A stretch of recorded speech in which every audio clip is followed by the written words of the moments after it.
Yes. Hello, hello, and good day to you all. It is the last week of April. WrestleMania has passed. The nights after Mania, Raws, and SmackDowns have commenced, and it's a lot of wrestling to still talk about, man, because it's the new season. If you're still on the Vince McMahon calendar, and I think we should just be on the Vince McMahon calendar. I get it. I get we ain't supposed to maybe because of personal things, but hey, it is what it is. And you want to talk about it like nobody else in the world. And that means you are here. You are ready. You are in tune. You are excited to check out the first Black Champ podcast. And I'm still, even after Mania, your podcast, Intercontinental Champion, Camp from the Port. And I am JR Bank. Make sure you rate, like, subscribe, download it to the Barbershop Network, home of First Black Champ Barbershop Co. Make sure you follow that on everything. Make sure you follow us on everything at the FBC POD. You see Camp got that red on. Y'all go ahead and rock that. A lot to talk about on today's show. Mm-hmm. I am so glad that Camp from the Port did not see or hear about The Rock on Pat McAfee. When I tell you I am so glad, y'all, I am so glad because if it's one thing that I like to get, Camp, it's natural reaction. Yeah, hey. Like truly natural reaction. Whether it is what the fuck, all damn, hell yeah, all of that. So when The Rock was on Pat McAfee after WrestleMania. Yes. And I heard what was discussed. I said, this has to start off the show. Okay. This has to start off the show. Fuck breaking down WrestleMania 41. Yeah. For now. Fuck the returns and the call-ups for now. We're going to talk about Paul Heyman and all of that. We're going to talk about Paul Heyman's New Dangerous Alliance, what that looks like. Yeah. And the John Cena heel turn. We're going to get a little bit more in depth. But it is interesting how all of this took place. Yeah. How all of this took place. So, according to The Rock, everything that was discussed around everything that you saw starting with Elimination Chamber really started off from Ari Emanuel, the TKO executive chairman and CEO. Okay. From The Rock, he says, I got a call about a month before Elimination Chamber. I get a call from Ari Emanuel, who owns TKO. He said, we need help at Elimination Chamber. Ticket sales a little slow. But beyond that, what we're finding is becoming the pay-per-view that is interesting. How do we create an Elimination Chamber that people must tune in to see? How do we create that? Right now, we don't have that. Mm-hmm. Will the final boss show up? The Rock said, let me give it some thought, and I'll get back to you.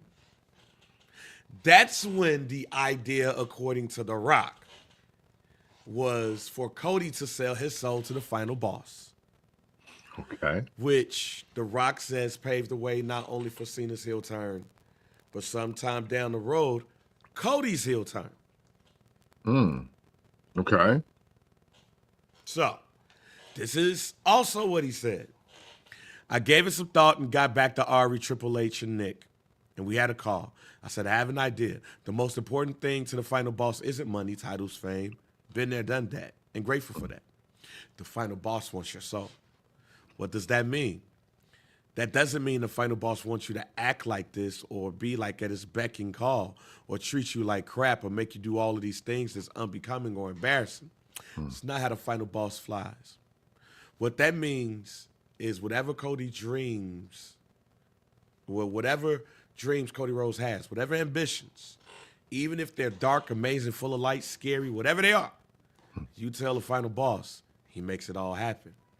When it comes to giving the final boss your soul, that is what you want, not what the final boss wants. What does the final boss get out of that? your soul for life.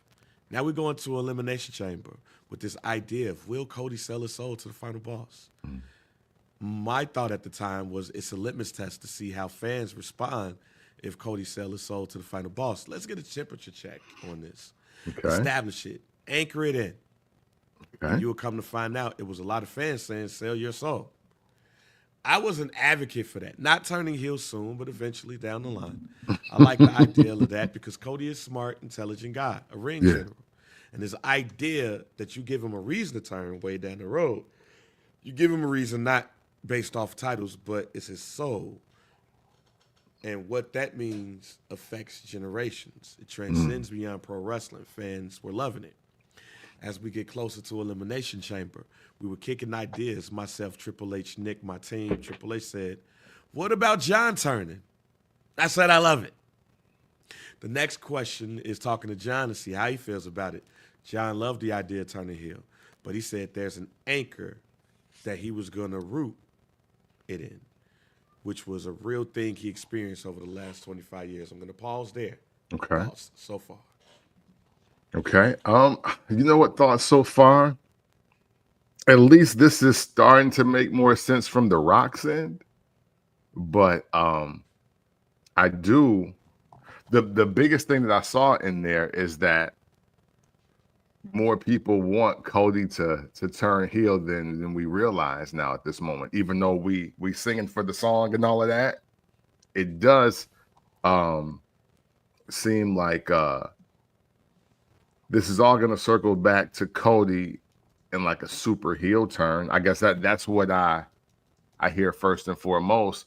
But I mean, also, but this is a hell of a callback to what Rock was saying before last WrestleMania when on the promo from Twitter or X when he was like, "Look at the lines, I just blurred it," and he was like, "I'm gonna do what I want," which is interesting because Triple H is supposed to be the lead wrestling mind of the operations and creative, but yet Mr. Emanuel is resourcing The Rock for this. I do find that interesting. It almost makes me think that another story could potentially be in place between those two, but I think it's kind of too early to determine that. I don't know, but so far, I will say that I'm not necessarily like over the top, like surprised. Like I'm not really shocked by that. But Brandon, I'm with you. The final boss seems to be a genie. I don't that didn't make sense to me. Like he's like evil Aladdin. You know what I'm saying? And it was leaning towards Freddy Krueger territory, right? Like, because I was like, oh, he the dream master, but he gonna make nightmares come true as well. Which I am not necessarily. I'm not necessarily off that. I do think that might be kind of cool. I would love a more sinister angle of it, but yeah, if this is a wrestling Aladdin reboot, we need to do a little more. We need to do a little more with that because if he wanted to be evil Aladdin, even though it kind of started off on this Dream Master tip to a little bit, I am again, I'm not mad, but I can't front. Even with everything they're talking about, I do want to see and hear more from The Rock. I just now he's not doing enough on his limited schedule for this either. Because if he has that much input behind the scenes, especially over Triple H, then he need more activity. I don't care if it's via satellite or vignette, whatever it is. Like I definitely need to see more from The Rock on that for sure. Well, excuse me. For some reason, my computer just shut off. Yeah, hey, listen, right before I thought I was gonna get on. That's why it took me an extra few minutes because I was like, wait, what? Like, is this National Mac shutdown day? Like, what the hell is Man, I don't happening? know, but my shit just Shouts out to updates. I guess that would be the case here. Um, Facts. but yeah, so that's not all that Okay. The Rock had said. But what I found interesting is Ari Emanuel, and I always said this. Hmm. I always said that sooner rather than later, that TKO was going to get involved in the WWE. For sure. I've always said since the merger and the sale and all of that happened, I always said that at some point they was going to be back involved. Yeah. But it is interesting to see that it was very interesting to see that the way that the John Cena heel turn conversation happened. Yeah. It's basically just like, hey, you wanna turn heel? It was also interesting, and shouts out to Brando, that they used The Rock to just sell 10, 11,000 more tickets Yeah, man. at Elimination Chamber That's a bad sign. with John Cena being there, which will lead to some thoughts that I have here. Now, fast forwarding a little bit, The Rock agreed to appear at Elimination Chamber, but didn't want to be involved in WrestleMania, which is weird to me. Hmm. Rock, I did feel, and I made the call that I don't want to be involved in that. Let the final boss step back into the shadows. Let all of the spotlight go on Cody, John and Cody. Let's not make it about Cody Soul or John Soul. Let them do what they do. I called John and Cody after Elimination Chamber, and I said, I think the final boss work is done. We pulled off the greatest angle in the history of professional wrestling. I'm always here if you need me, but it's best for the final boss to not be involved in that finish. I'll start by saying that's bullshit. Yeah, Rock, you need to relax. You need to relax, Mr. Johnson. Pause. Yeah. Dwayne Johnson, you need to relax. That's not the greatest angle in wrestling history. Not only if it's not the greatest angle in wrestling, it could have been the greatest angle in wrestling if you guys just continued what the hell you were talking about. See, this is when everything to me that The Rock said went off the rails. Yeah. Because if this is the case, there was no point in this final boss shit. Yeah. It was no point in this selling soul shit. And quite honestly, it was no point in Cody and John Cena wrestling in this way in the first place. If you guys remember, on this show, I said before the final boss thing happened that the only way this heel turn works is if Cody turns heel to go up against John Cena. Yeah. If you do that, I think this is better. Yeah. Because here's the thing. I don't really think people wanted to see John Cena turn heel. I don't. It's the thought is lovely, but we don't really want it to happen. It's like you being in a relationship and Holly Berry pops up and say, yo, what's good? The thought of it is good, but do you want to lose your wife over Holly Berry? It's a lot to think about here. Yeah, for sure. It's a lot to think about there. Yeah, especially if you just don't want to just beat and leave. Like if you want to keep her. Exactly my point. If this is just going to be a one night thing, then no, I'm not risking all of that. But if Holly Berry says, yo, I'm with you, let's do this. Hey, it's probably a conversation to be had. This is that same thing. Yeah. There's no point in The Rock doing all of this shit and John Cena kicking Cody in the nuts to then give off the promos that we got and see no Rock. So there's we have no reason to why John Cena did what he did per The Rock's instruction. Yeah. No, I'm with you. So now I'm glad we got to that piece. Now let me amp up a little bit because this is the ridiculous part. John Cena, 25-year veteran, needs The Rock to turn heel, but The Rock, as the final boss, doesn't leave with nobody soul. He just leaves as he sets up the WrestleMania match. Nah, fuck out of here. That doesn't matter to me at all. I would have wanted to see John and Cody regardless. I would have wanted to see John and Cody no matter who decided to turn heel. Like I didn't need The Rock. Me as a real wrestling fan, not as a casual wrestling fan, me as a real wrestling fan, never needed The Rock to do any of this. Honestly, the way the final boss thing was setting up, and then he was going to be at Elimination Chamber, and honestly, what would have made more sense, because we've seen The Rock do this potentially 3 or 4 times, long form storytelling to get Rock and Cody at WrestleMania, which from the way they were setting it up, I wouldn't have been mad at. In the aftermath, even though I'm not necessarily upset about how night 2 ended, but with the questions that linger, really, night 2 should have been The Rock versus Cody Rhodes for the Universal title.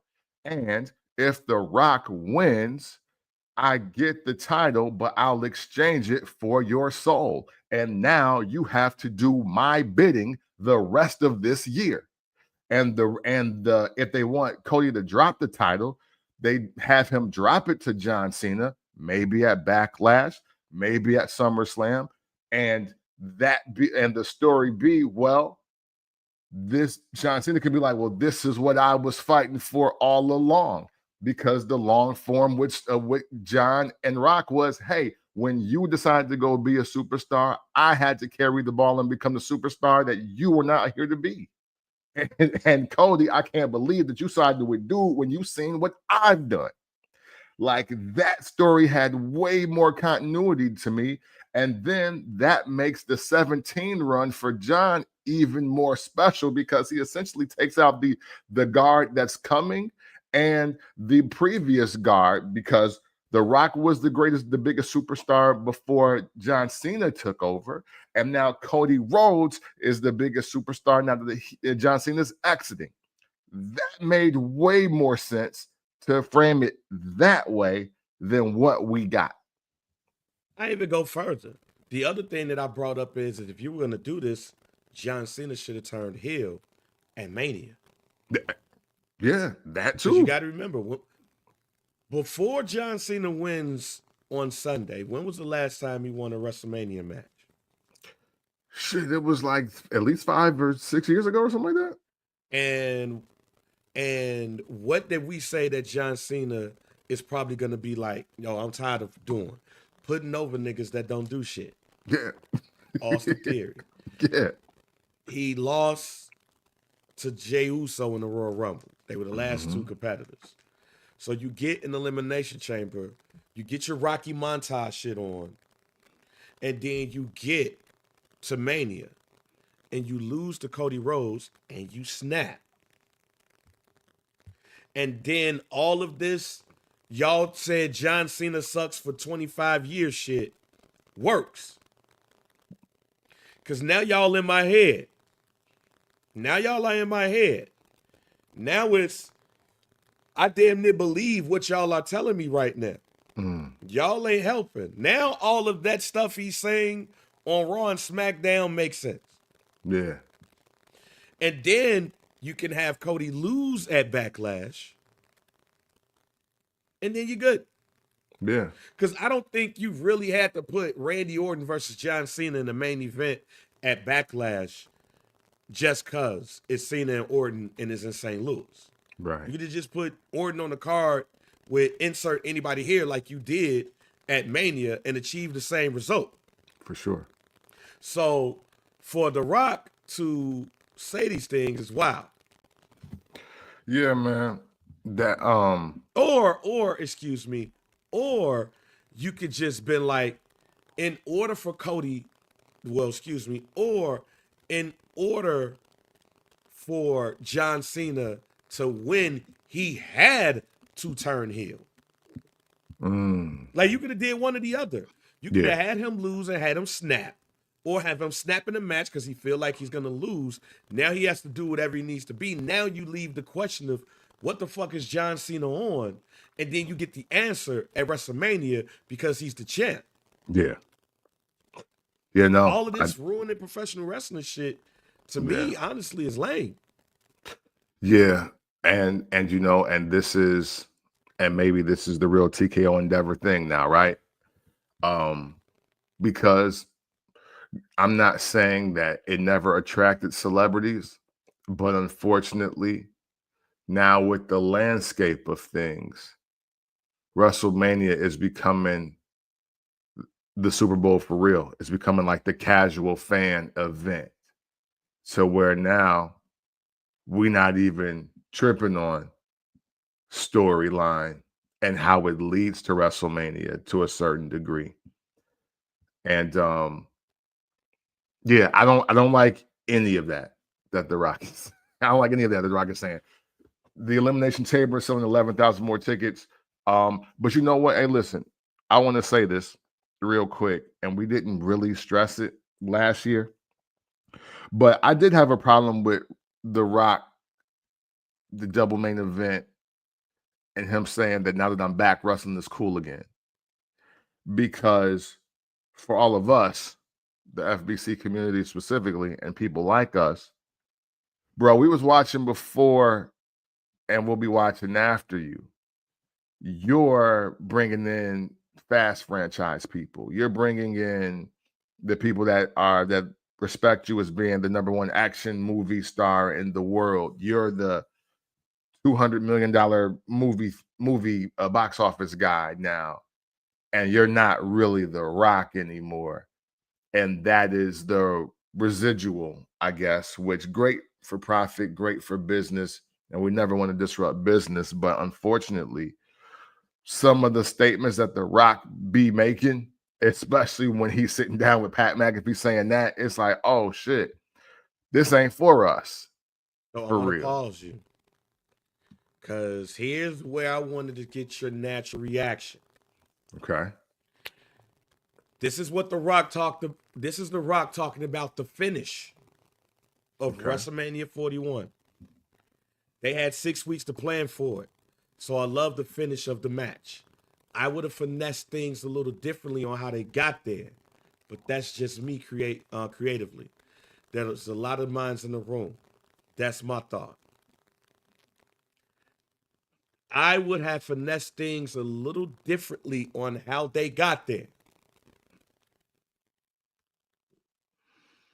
I'm going to go with you first. So what you're telling me when you say things like that is that, oh, it's Rahm Emanuel's idea to bring out Travis Scott. And like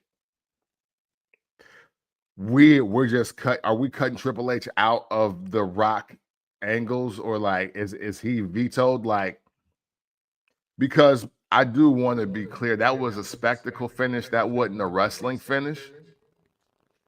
And I'm not necessarily mad at a spectacle finish, but again, you're playing with the minds of the real wrestling fans, the people that are really here and invested after WrestleMania, and the people that will be invested until the next WrestleMania.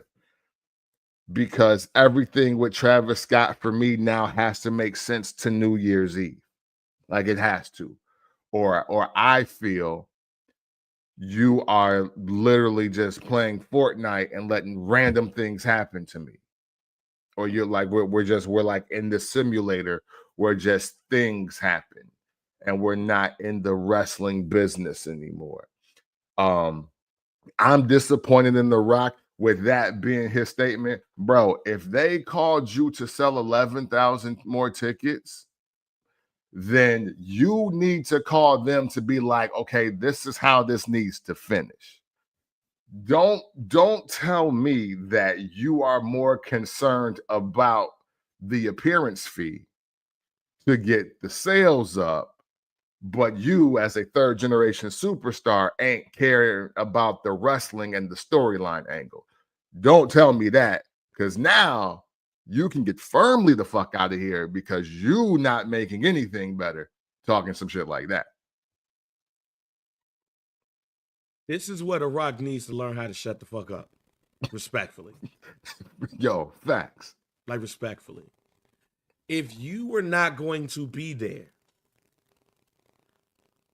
I don't need your opinion on how you would have finished it, even though you didn't really give it. You just said that you would finesse it differently. Here's why. I just realized that. Because Yeah, here's said why. I wasn't going to be there, but I didn't like the finish. Dog. Yeah, I wasn't going to be there, but I would have did things differently. Well, be there. Here's the thing. Hey, spoiler alert. I thought the main event sucked. But I didn't feel that it sucked because of the in-ring product. Yeah. I was never invested in Cody versus John Cena because we never understood why Cena did what he did in the first place, because it was built off of Cody selling his soul. Yeah. And we never got the reason why John was the one who did it. Because of you. Yeah. Like, Cody was the soul he wanted. John was the soul he got. And we don't know why he got it. Yeah. And I told this to Jonathan Hood. Shouts out to Jonathan Hood. Yeah. I'm not the biggest fan of David LaGreca on Busted Open because of his rants. Like, sometimes I think his rants are not organic. Okay. I got you. But when he ranted this week about The Rock mentioning this shit, yeah, I was full on, hey. Like, hey man, I get it. I get it. You The Rock. You're the most electrifying man in sports entertainment. All of that. I get it. I joke around that you're Contel Pro for obvious reasons because you... Is it though? Is it really a joke even now? I mean, it ain't no joke now. But but it started off as a joke. But here's the thing, fam. You either all in or you all out. Yeah. And for you to be like, yo, Ari made the call. I'm going to slide up here. Help y'all sell these tickets. Do this one-off to start off the road to WrestleMania between y'all two. I ain't going to be there. But I would have did things differently. Yeah. I've seen people get beat up for less. And to me, it undermines Triple H and the creative team, not only on what they done for that match, but what they could have done. Yeah. I'm not in those writing rooms. Not.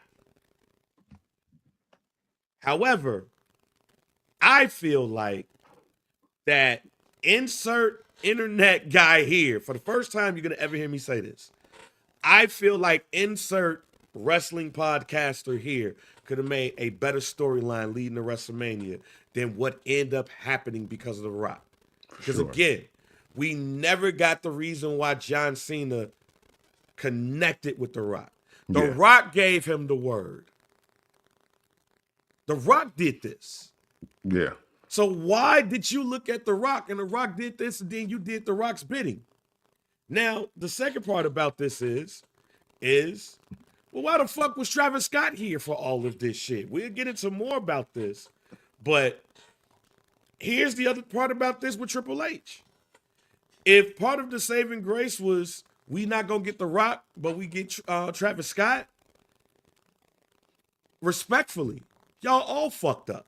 Yeah. I don't know who's to blame. Let me just say this. And then I'll pass it back to you, and then we'll move on. Mm-hmm. Everybody takes some type of blame for how WrestleMania 41 ended. Yeah. Because universally, it was not celebrated. Everything that happened, even the finish, was just whack to me. To me, it was the worst WrestleMania main event in some years. Okay. If we get a John Cena heel turn that goes with a John Cena basically wrestling all of his foes because they want to save wrestling, I also think that's messed up because Logan Paul defeated AJ Styles. Man. So we want to save wrestling, But AJ Styles out here losing to Logan Paul. And Karrion Kross is the one that's the flag bearer for all wrestlers, and you can't even get him on the card. See what I'm getting at? Yeah, hey, listen. Nothing made sense with Yes. this. Not a damn thing. Yeah. So in knowing that none of this made sense, this is why I said main event of WrestleMania should have been Jey Uso versus Roman Reigns. Yeah. This Cody Cena thing could have been night one. For sure. Because to me, that would have been the most interesting storyline because of what happened at SummerSlam that led to Jey Uso saying, deuces. And more family members come, all of that. Yeah. All of that. It was a damper on what could have been a magical weekend. And it all starts with Ari Emanuel saying, hey, Rock, we need to sell some tickets for Elimination Chamber. Yeah. Yeah, man. This is all really disappointing. And for every reason that you said. But again, this is the fear that I know this show talked about, 3-4 years ago? When it was first rumored that Vince was thinking about selling the WWE, and even though there was like, oh, UFC or Hulu or whatever organization, company, Fortune 500, Fortune 100 company was going to buy it, I was like, well, my problem with that is you're going to get more people in a building that don't know, don't show, and don't care about wrestling, trying to sell and trying to profit off of wrestling. And unfortunately, we're seeing the effects even when we got the wrestler guys in the room and we're still not being sold wrestling. We're being sold appearance, pomp and circumstance. Like everything that you're saying is really resonating here. And it's like, dog, I remember that interview that The Rock did right before the acquisition of TKO and how, oh yeah, Nick Khan's my guy and blah, blah, blah, blah, blah. But it was like, he was on this, no, we're going to make sure wrestling is wrestling. We're going to make sure we protect wrestling. But like, dog, y'all have messed up what should have been probably one of the biggest double main event nights that you could have possibly had as far as WrestleManias and wrestling go.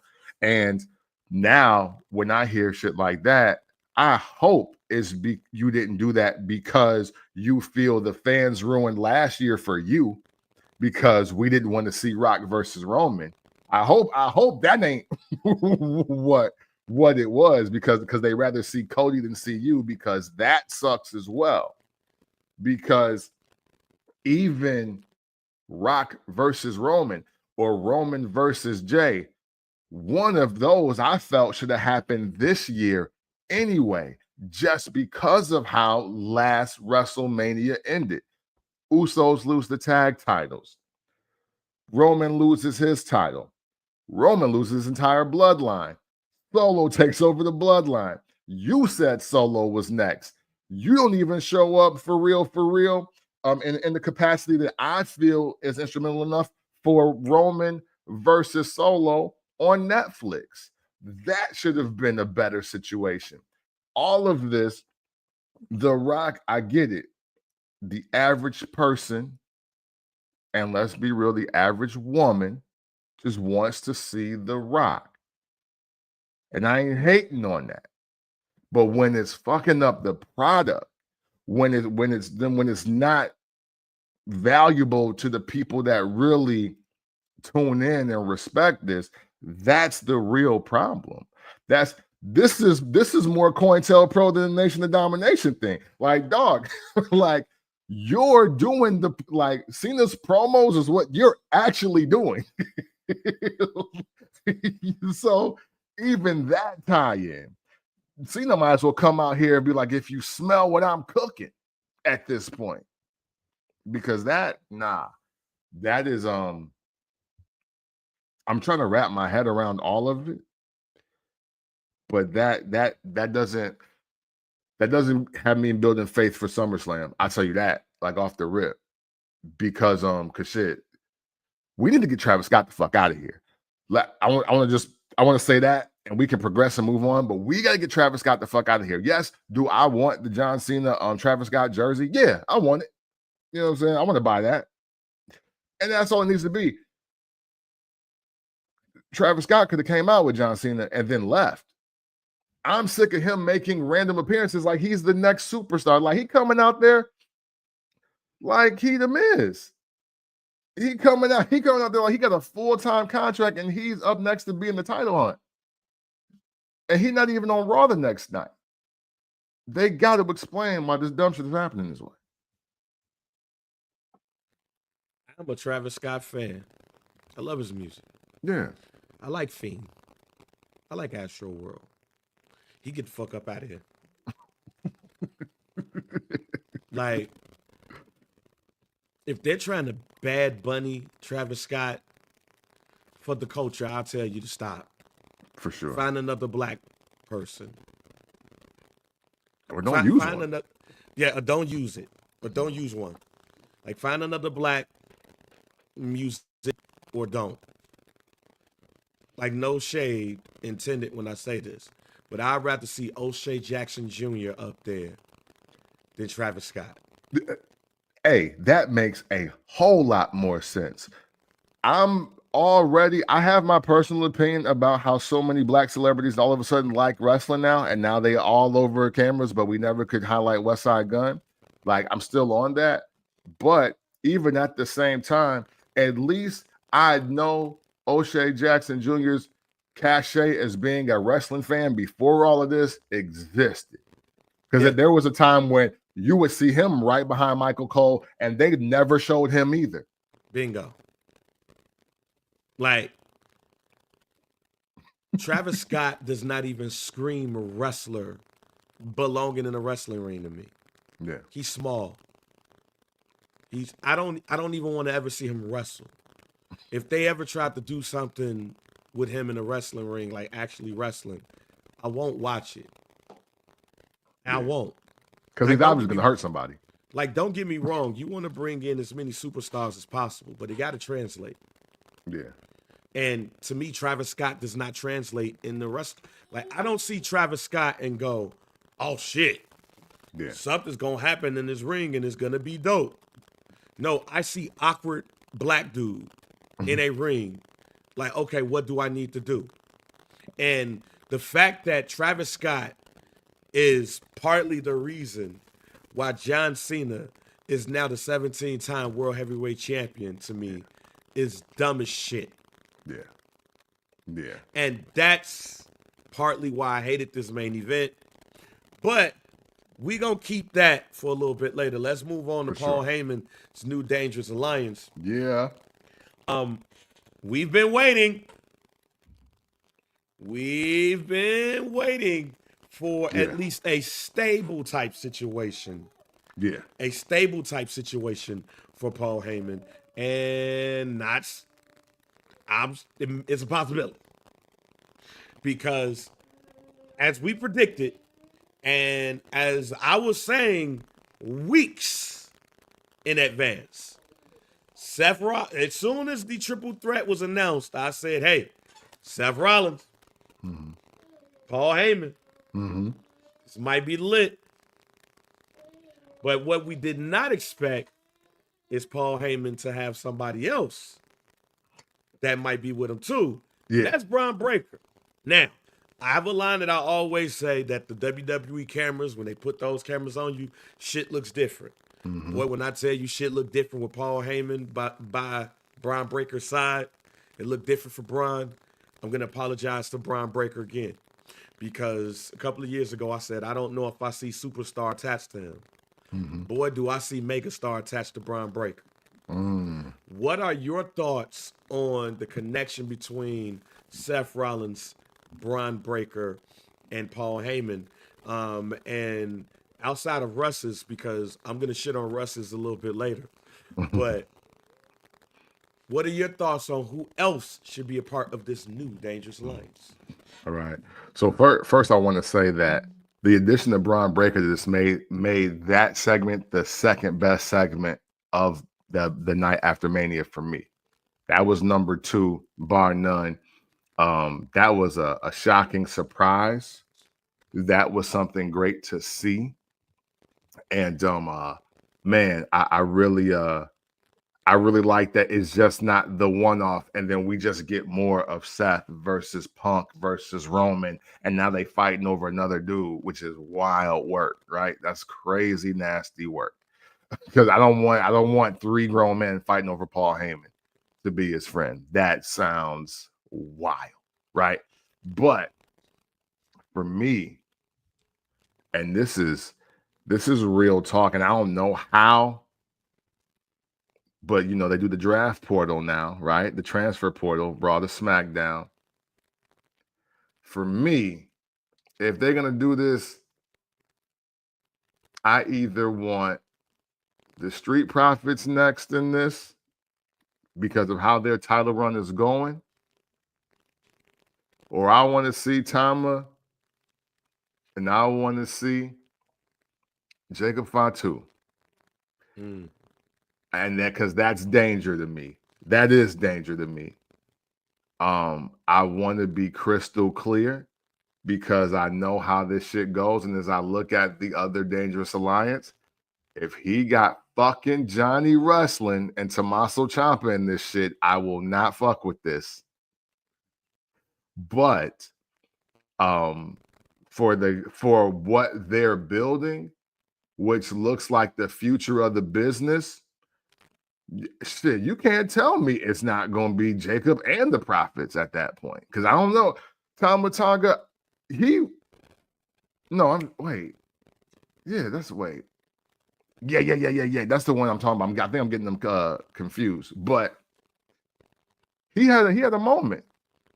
He had a moment, and I think that he was going to fare a lot better than even Solo, and they kind of like diminished him a little bit. I also think having Jacob on there is furthering that Paul Heyman has been a catalyst of success for every generation of the Samoan dynasty. I love that angle of it.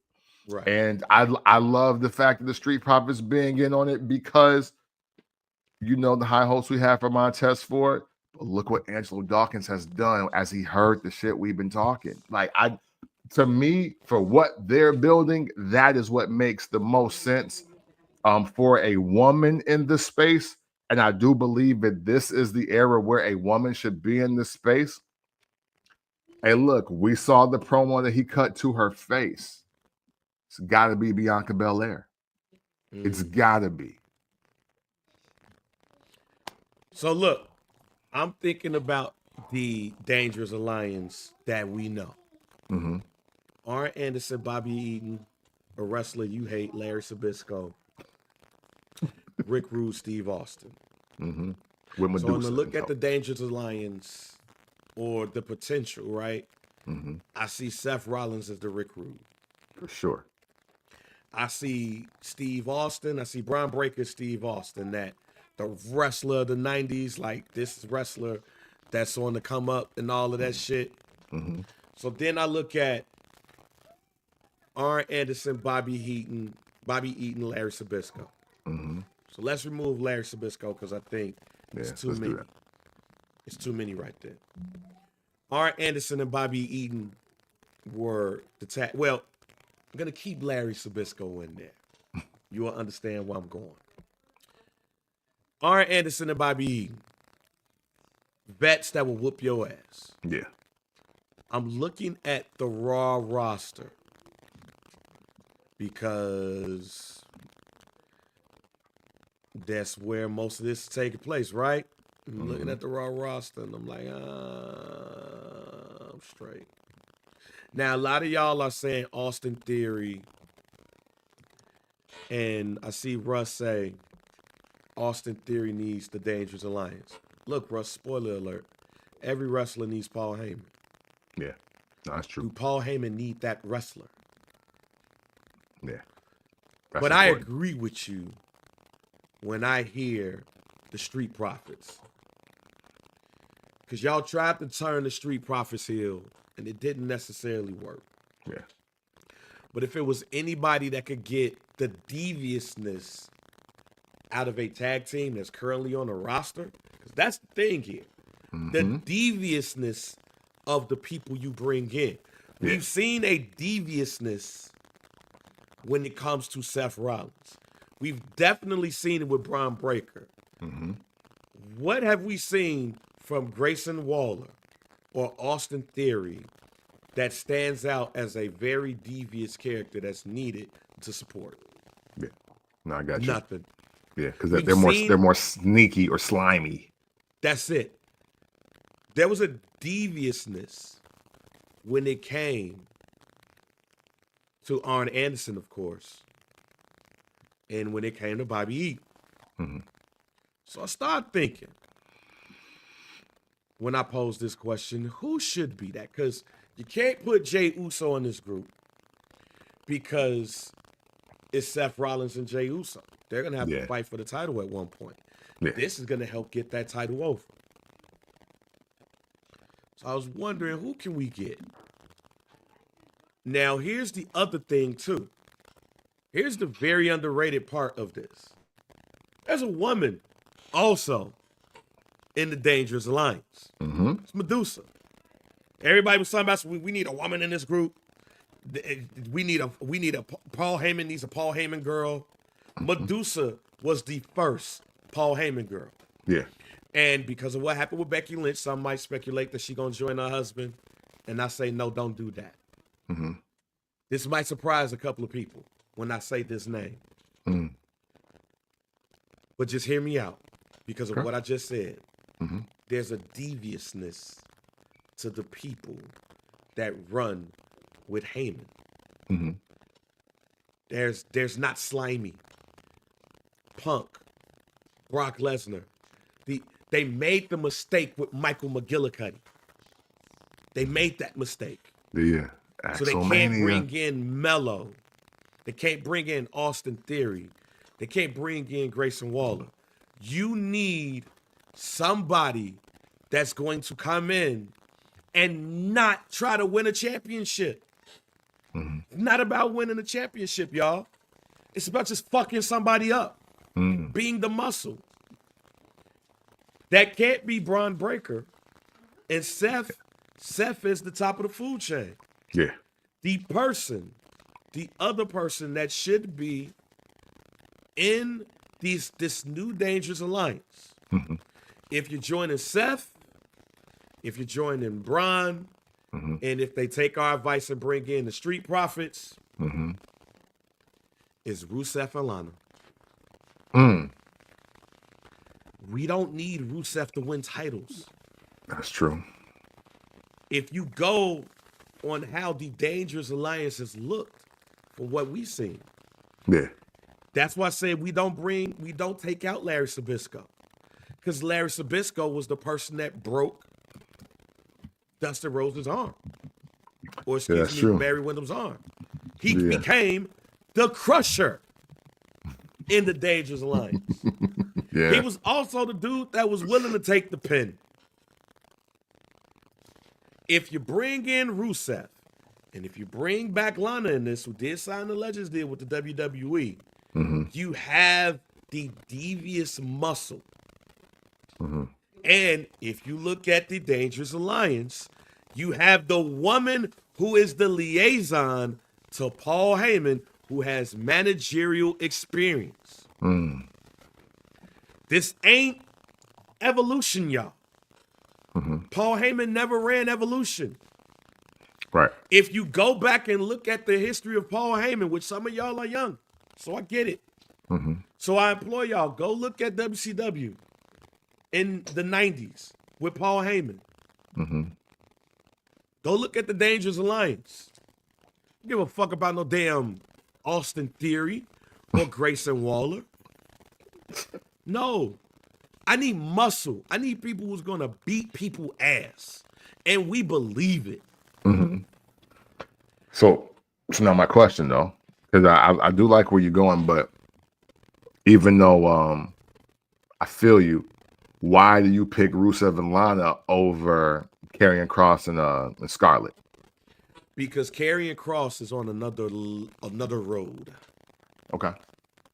So we He's trying to might save- actually get the run that he was expected to the first time he got out of NXT.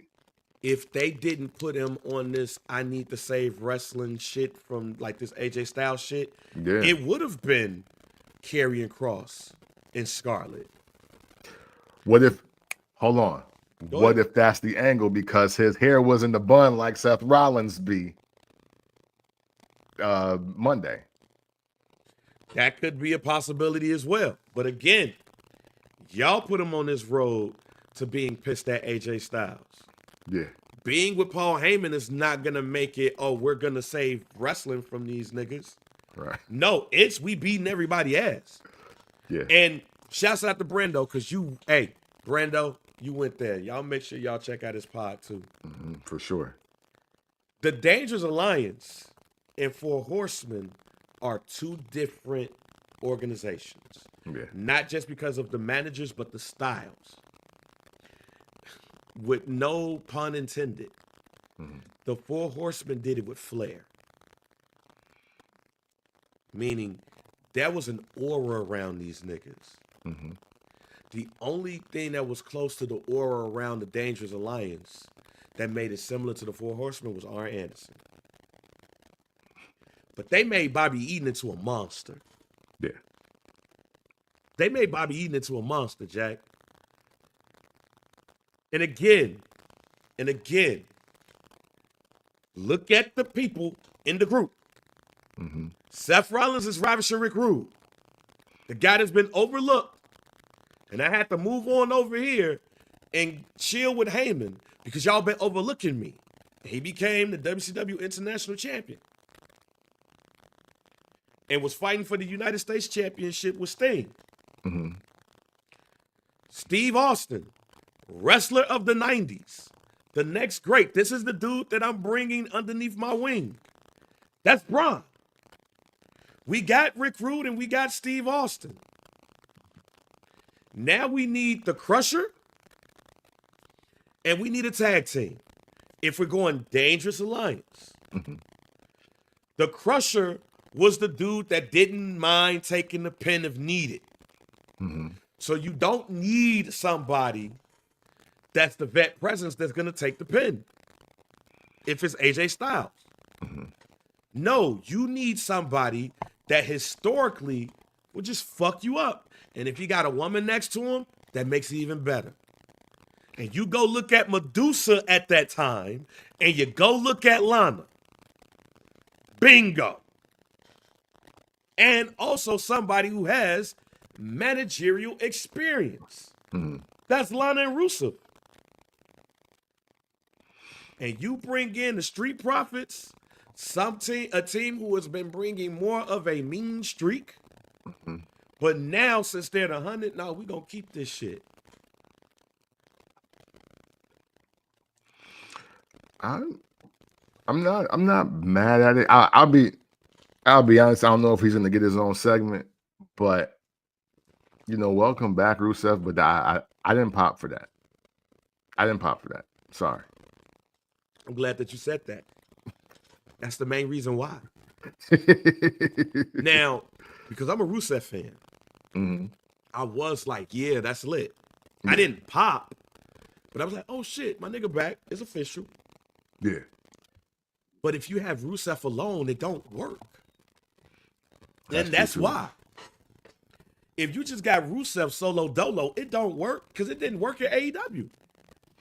Yeah, that's The true. only time Rusev worked is you gave him some shit to bounce off with somebody. When he was with Lana, it worked. Yeah. When he was not with Lana, it didn't work. When he had my man singing Rusev Day, Rusev Day. it worked. Yeah. When you had his ass by himself, it didn't work.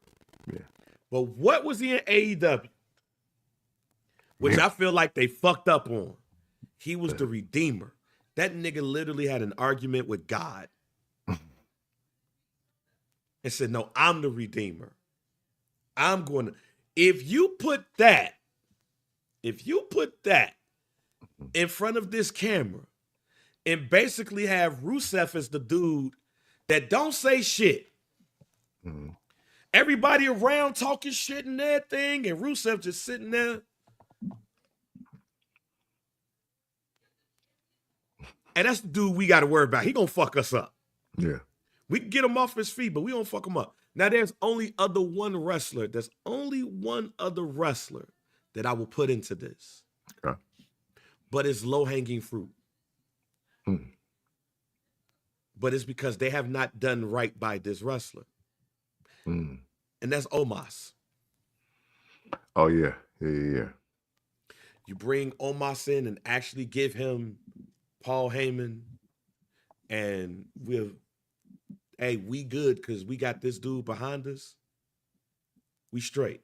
Mm-hmm. We good. This is not Evolution again, ladies and gentlemen. Yeah, no. He never did Evolution. He never did Four Horsemen.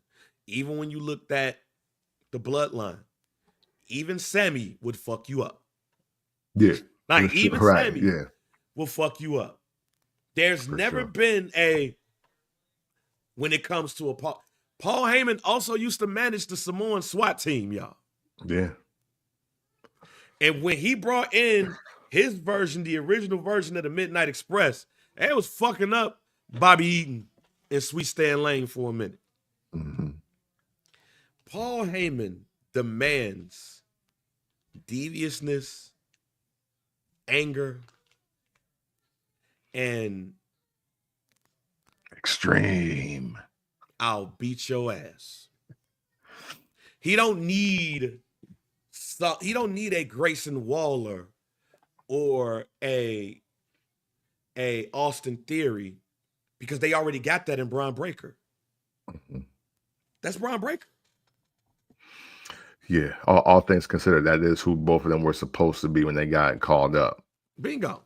Yeah. What do we I got need? you. If this is Dangerous Alliance, let's just say, and I don't think this is. Think it's gonna be his own thing. Mm-hmm. But let's just throw it out there. If it is Dangerous Alliance, again, it is going to be who's Rick Rude, Seth, who's Steve Austin, Bron. You need a tag team and you need a muscle. You need the Crusher. I would put in the Street Profits. Yeah. And I would put in Rusev with a returning Lana. And you just superimpose their photos over their faces over the old Dangerous Alliance, except make Arn Anderson and Bobby Eaton Black. But that would be my Dangerous Alliance. I dig it. That fits the mold of what we saw in the early 90s.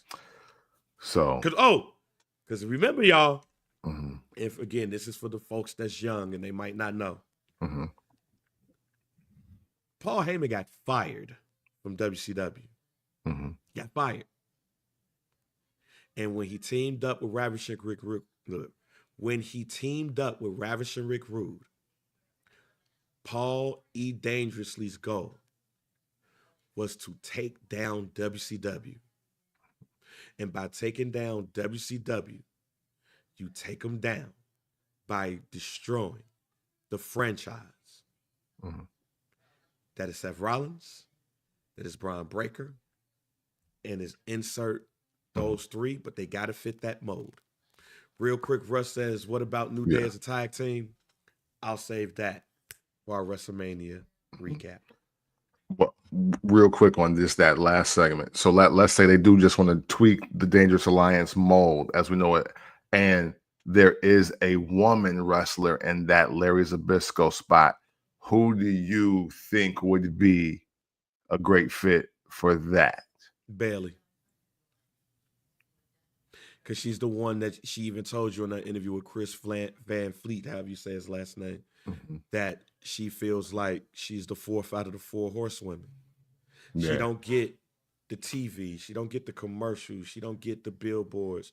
She don't get all of those things. Yeah. So it sounds like to me she's already saying like, hey, enough is enough. Time for a change type shit. Yeah.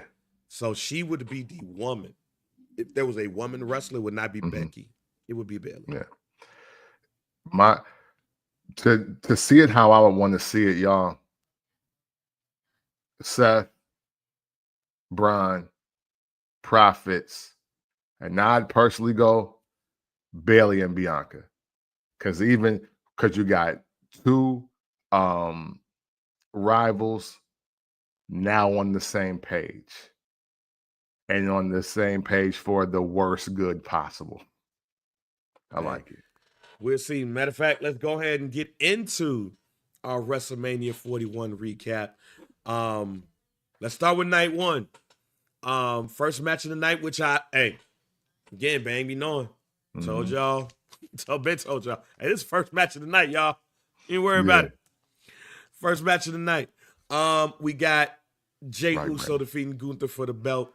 Like, what was your thoughts on that match? And like, and Jey Uso winning the title. And what we saw from Gunther the next night. Yeah, man. You know what? I actually like that match way more than I expected to. Unfortunately, I do think, and this is just me, the wrestling nerd in me coming out here, I do think that they ruined the Uso splash because he can't ever beat Rusev. Jesus Christ. He can't ever beat Gunther with it. he probably can't beat Rusev with it either, but but he couldn't beat him with it. But I do like the angle of Jey Uso add to his repertoire, beating Gunther with the move that who knew you could beat somebody with that move in 2025, one, but it's also like, he beat him with his own finisher, I guess, or what was finishing his family. I'm not mad at it. Again, this may sound crazy, and I know they won at the moment, but that didn't feel like a WrestleMania match to me. I felt that the Saturday night's main event match was more electric. I think the crowd was way more invested in that. I still think Saturday night's main event was the moment for Jey Uso to get the payoff that they really wanted. And we slow walked the dog to the house and said, nah, I need to go back and get another drink. And we were already satiated. We were good. So, but still love the moment for Jey Uso as a man, as a performer, as a wrestler. I do love that, but man, I think we missed that didn't feel like a Mania match to me. It was anticlimactic. It was a great match, but it was anticlimactic because we knew he was going to win. It was just like Kofi. Kofi wasn't leaving that WrestleMania without the championship. Yeah. And I felt it was the same with Jey Uso. That's why I believe, and nobody's ever gonna change my mind in this. Mm-hmm. I believe that Jey Uso should have won that Saturday night's main event, and that's why I should have led with him versus Roman Reigns at WrestleMania, so he could find out if he's really truly main event Jey Uso. Yeah. By going over his cousin, somebody he has not been able to do, because this would have been, correct me if I'm wrong, but this would have been the third time they wrestled. So could he get over the hump? The first time he lost is because he was protecting his brother. The second time he lost was because of his brother. This time, hell, if it would have been because of his brother, I would have been happy with it. Yeah, for sure. But I believe that should have been the WrestleMania Night 2 main event the whole damn time. But nonetheless, we knew Uso. We knew, okay, fourth. Yeah, it's the fourth, right. Because they did the Hell in the Cell too. That's right. Yeah. But either way it go, and I'm talking about singles matches, not tag matches. I'm talking about singles matches. But either way it go, I truly believe that since we knew it, this was just a coronation. This was just like, all right, let's go ahead and get it over with. Yeah. Because we knew this was gonna win. But Jey Uso should have won at Survivor. Jey Uso should have won that Saturday night's main event. Yeah. He should have went into WrestleMania going up against his cousin, and he should have went over on his cousin, solidifying himself as truly the main event, head of the table, all of that stuff. especially if Roman Reigns was going to lose at WrestleMania in the first place. Yeah, because I mean, then also like main event Jey Uso, but he don't beat anybody in the main event. Yeah, it's rough. Exactly.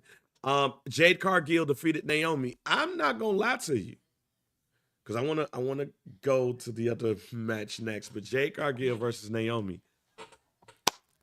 Yeah. I would have rather Naomi went over, but I get it. Yeah, for sure. But I get it, especially after what we saw on Friday.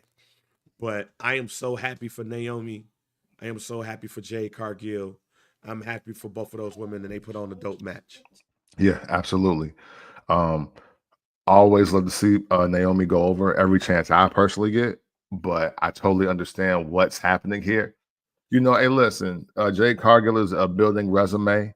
She's obviously a superstar. She's obviously somebody that the people want to see. That's everybody wants to see her. And she got a hell of an education with Naomi, who is very underrated in just the development process of being a Black superstar in the world of wrestling. I don't think we talk about her enough in that capacity. But yeah, I have no qualms or discrepancies about everything they did. It was honestly, I think it's one of the underrated moments of this that WrestleMania weekend. Now let's go into the New Day versus the War Raiders. Ladies and gentlemen, they could have kept this match off of WrestleMania. Yeah, they could have did this on Raw. Yeah, especially after what we saw on Friday. I am so disappointed that this match was on WrestleMania, and what we saw in that triple threat TLC match on SmackDown, that should have been on WrestleMania. Yeah. The fact, this is no diss to the New Day, but I'm just gonna say it again. There's nothing heel to Kofi Kingston to me. Yeah, no. Hey, it's already not working. You saw Raw? People are still yelling New Day, and they like the boos are getting lighter already because we don't want to hate Kofi Kingston, bro. No. No. And Brendo, great question. If that's the match, yes. If that's the match that they planned on, yes. Because they could have took off 2 matches off of WrestleMania Night 1 and gave them the time that they needed. Yeah. I'm going to go to that next match right now. There was no way in hell that El Grande Americano and Rey Fenix should have been on the WrestleMania card as well. Yeah, that's a fucking main event match. That's a velocity match. That's a speed match. That didn't need to happen at all. Especially if Rey is out, okay, hey, sorry, bro. Like, you're not Randy Orton. Get your ass on a program that airs episodically. That was totally unnecessary. Yes. They know, and I feel what people say. I fuck with Chad Gable. Mm-hmm. Don't get me wrong. I am a major Chad Gable fan. Yeah. I've been a Chad Gable fan since NXT. I've been a Chad Gable fan since he had long hair. I've been a Chad Gable fan since he teamed up with Jason Jordan. Mm-hmm. I've been there. I asked Kurt Angle about Chad Gable, and I watched him gleam. That match didn't need to be at WrestleMania. Yeah, not at Mania. Not at Mania. Put that shit on Friday. Like, if they want to assure that, I mean, shit, hey, listen. And I think we said this in the prediction show. I didn't think Rey Mysterio versus El Grande Americano was a WrestleMania match. Nope. I didn't think that at all. Book him better if you want him on there. Like, book him against Jey Uso. Book him against Seth Rollins. Book him against Randy Orton. He didn't have a partner. And I mean a match. Yo, Chad Gable versus Randy Orton. Yeah, I'll check that out randomly at WrestleMania. No, fuck randomly at WrestleMania. That's the WrestleMania match I would have loved to see. That's a WrestleMania match I would have loved to have saw. El Grande Americano versus Randy Orton, because the RKO was going to be dope to see. Yeah. But, and there's no diss to Joe Hendry. Yeah, I would no. have rather seen that. But him versus Ray Phoenix, that's a velocity, that's a speed match. Yeah. We've watched that on Twitter for 5 minutes. Facts. Hey, Russ, you wilding just a tad. Yeah, Not a Russ, WrestleMania, bro. Russ, you are close to being banned today. Hey, we can do that Money in the Bank though. That's a dope Money in the Bank match. Big Eve already told you he can't go. His neck is done. Yeah. So. Yeah, unfortunately, man, that's a terrible thing for Big E. You know what I'm saying? Hey, bro, thank you. Yes, that shit is on at 11, 10:45 p.m. We could have saw El Grande Americano versus Ray Phoenix at WWE World in Las Vegas. Yeah, I would have rather saw El Grande Americano challenge Randy Orton when he didn't have one, and then put that triple threat tag match as the tag team championship match that you spotlighted. I did not want to see New Day versus the War Raiders, and that match proved me right. Yeah. Jacob Fatu defeats LA Knight to win the United States Championship. Is Jacob Fatu the biggest winner of WrestleMania weekend?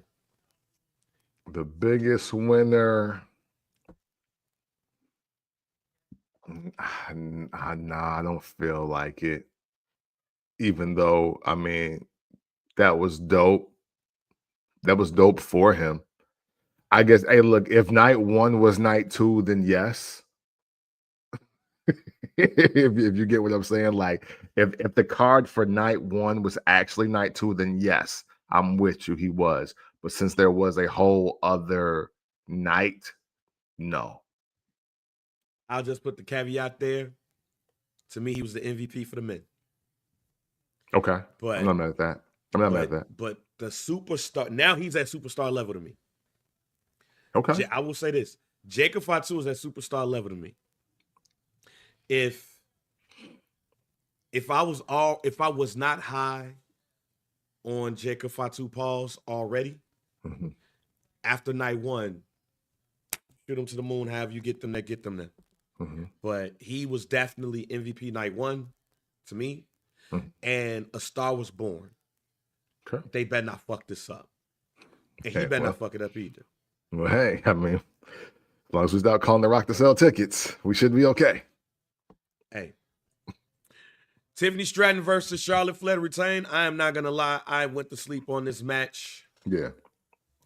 When I went back to watch it, it wasn't a bad match. No. I just didn't feel the chemistry between the two. You could tell they don't fuck with each other. Yeah. It showed in the match. It is what it is. Yeah, man. I hate this for Tiffany Stratton. I really do. Because unfortunately everything leading up to the match let us know that we wouldn't really get in the match. But they, you know, while they're giving Adam Copeland and Matt Hardy vibes, they didn't give us the Adam Copeland, Matt Hardy energy for the match.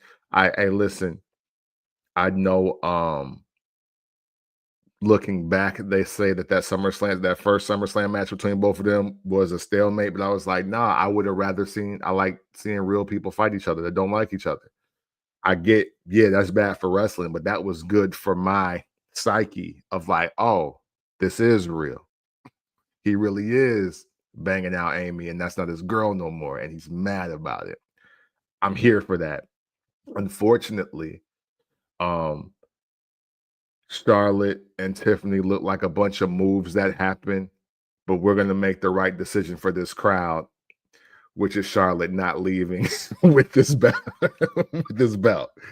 If you want my personal opinion, that's what I thought. Hey, look, get y'all shit off, do your stuff, but Tiff got to leave with this belt because we will not get this crowd back in time.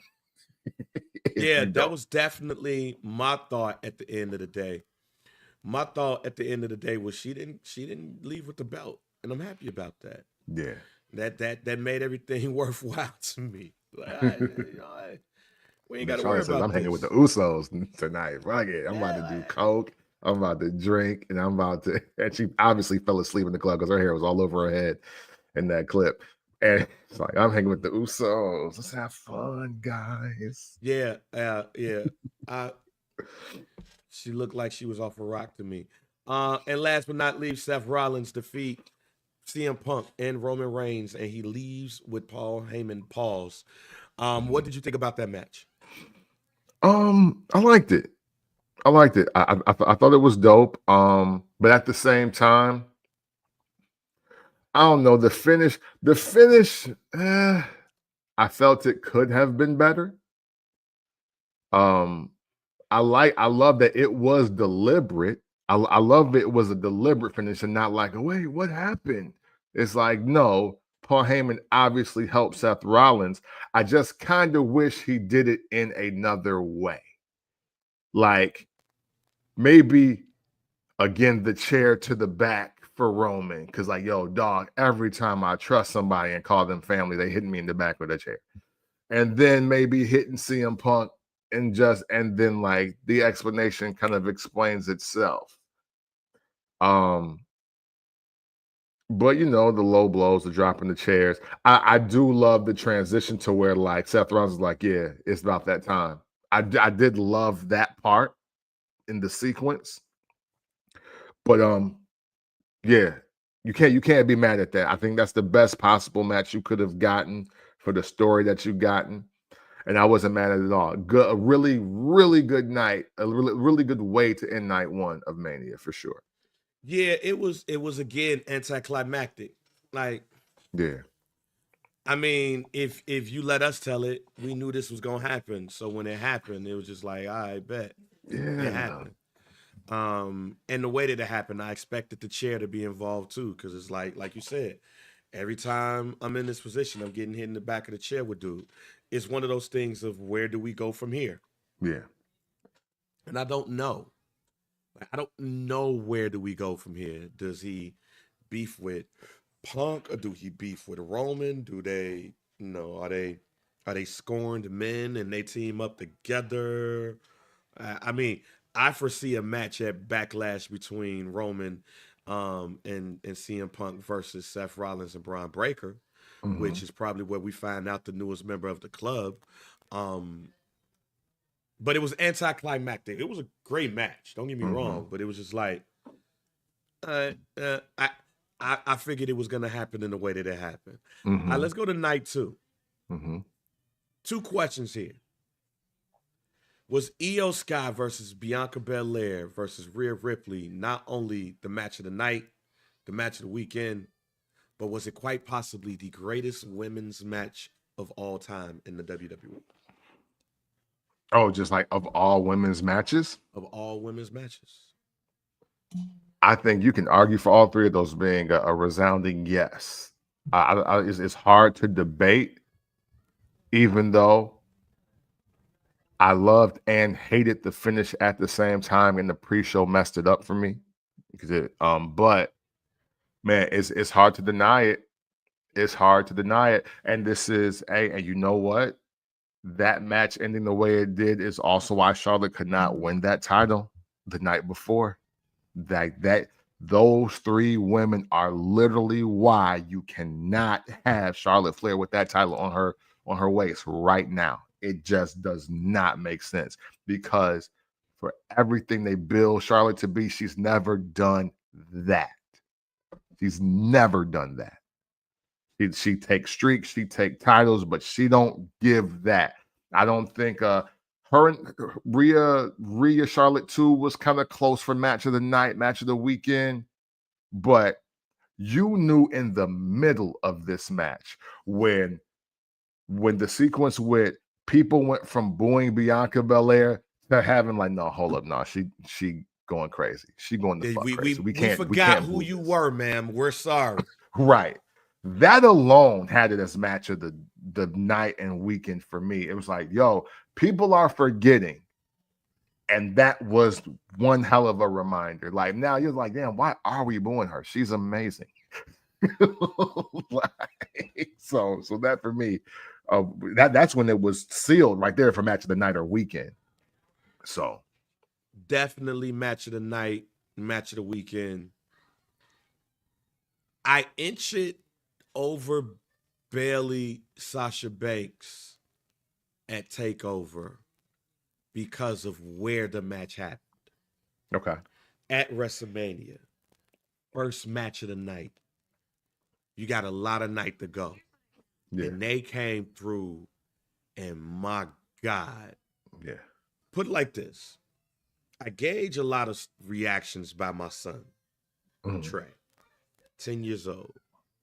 He's still a neophyte when it comes to this wrestling shit. mm-hmm. He's still figuring it out, not into it as much as I would be. And I also gauge it for my wife, Mm-hmm. who is as casual of a fan as you would get. And the fact that they both popped the way that they popped knocked it over the top for me. Got you. The fact That makes that we've sense. been wanting to see Rhea Ripley and Bianca Belair in a match one-on-one, which we both told each other that we was disappointed that was the case. Yeah, That we had a triple threat. But not only did this match to me exceed expectations, it put Io Sky over tremendously. yeah, Because what we thought was going to happen is she keeps getting the upper hand on these two chicks. So one of them going to take the belt. She got the upper hand on both of them again. But the chemistry between the three was off the charts to me. And the fact that Bianca Belair had broken fingers. yeah, yeah. For me again, I hate Bianca took the pin. I don't think it's necessary, especially with how Raw went. I still think no matter what, if Io was going to win, that should have been on Rhea. Hell, I also feel like I think Rhea should have took the pin regardless of if it was Bianca or Io that won. It just made more sense. When they started talking about how Bianca Belair is undefeated at WrestleMania, in my mind, I was like, oh, they about to give Bianca the streak. And what better performer to give than the streak to her? Like, if anybody, her. And then she get pinned by Io Sky. Because the triple threat, see, the crazy thing about how triple threat matches work is that if you don't take the pin, we act like you didn't lose. We just act like you were a victim of circumstance. But when you take the pin in any match, it's like, no, that's your L. You got to hold it. And that because now they go to Raw, and I'm sorry if I'm jumping ahead, but like now they low-key want to be friends, Io and Rhea. Nothing would have been more humbly to make that a moment of reality and to talk about how Rhea's coming for the title if she took the pin at Mania. Yeah, I definitely was like, yo, this is that nod of respect. Like, back. And then Brando said it right. Hey, she's never lost against those two. Yeah. So it was a lot that went into that. But look, she was made a star. Drew McIntyre defeated Damian Priest in that Sin City street fight. What was your thoughts on this match? Good. Now you know what? I actually really like this match as I kind of like reflect back. I can't front. Street fights in stadiums, not for me. I think street fights are arena shows where you can have more environment, you know what I'm saying, like just interaction and all of that. So I'm gonna give it grace for where it was and say it was a really, really good match. But man, again, that didn't feel like a Mania match to me. Those guys are Mania guys. Can they make Mania matches? Yes, we've seen it. We've seen them do it. I didn't think that was a Mania match to me. I'm going to say it all the time. It ain't no street fight if you ain't got on street clothes. yeah, for sure. Don't bring your wrestling gear to a street fight, bro. Right, so dope match, but it was no street fight to me because I ain't see no tank top, No, I ain't seen no Las Vegas Aces or Raiders tank top Yeah, with some jeans and some cowboy boots or some shoes on. I ain't seen no tape fists. yeah. With that, like, nah, it just wasn't that to me. Um, to me, the biggest moment of the weekend for me, low key. Dominic Mysterio is the new Intercontinental Champion, defeated Finn Balor, Penta, and Braun Breaker to win the title. Biggest pop in the Davis house. Hey, because that's the moment of the weekend. That's the moment of the weekend. There is, like I said, yeah, like Jacob. Hey, again, salute to Jacob. Yes, I believe you were a star when they booked you for this for this event. But nah, Dominic Mysterio owned WrestleMania 41 to me. There was that crowd from the bell. It was like, oh, we've made our decision. If anybody but Dominic Mysterio leave with this title, it's problems. And to the fact that he won that title, the pop he got, he took a minute to inhale the win, tried to leave, but they was like, nah, you gotta no, this is bigger than we thought.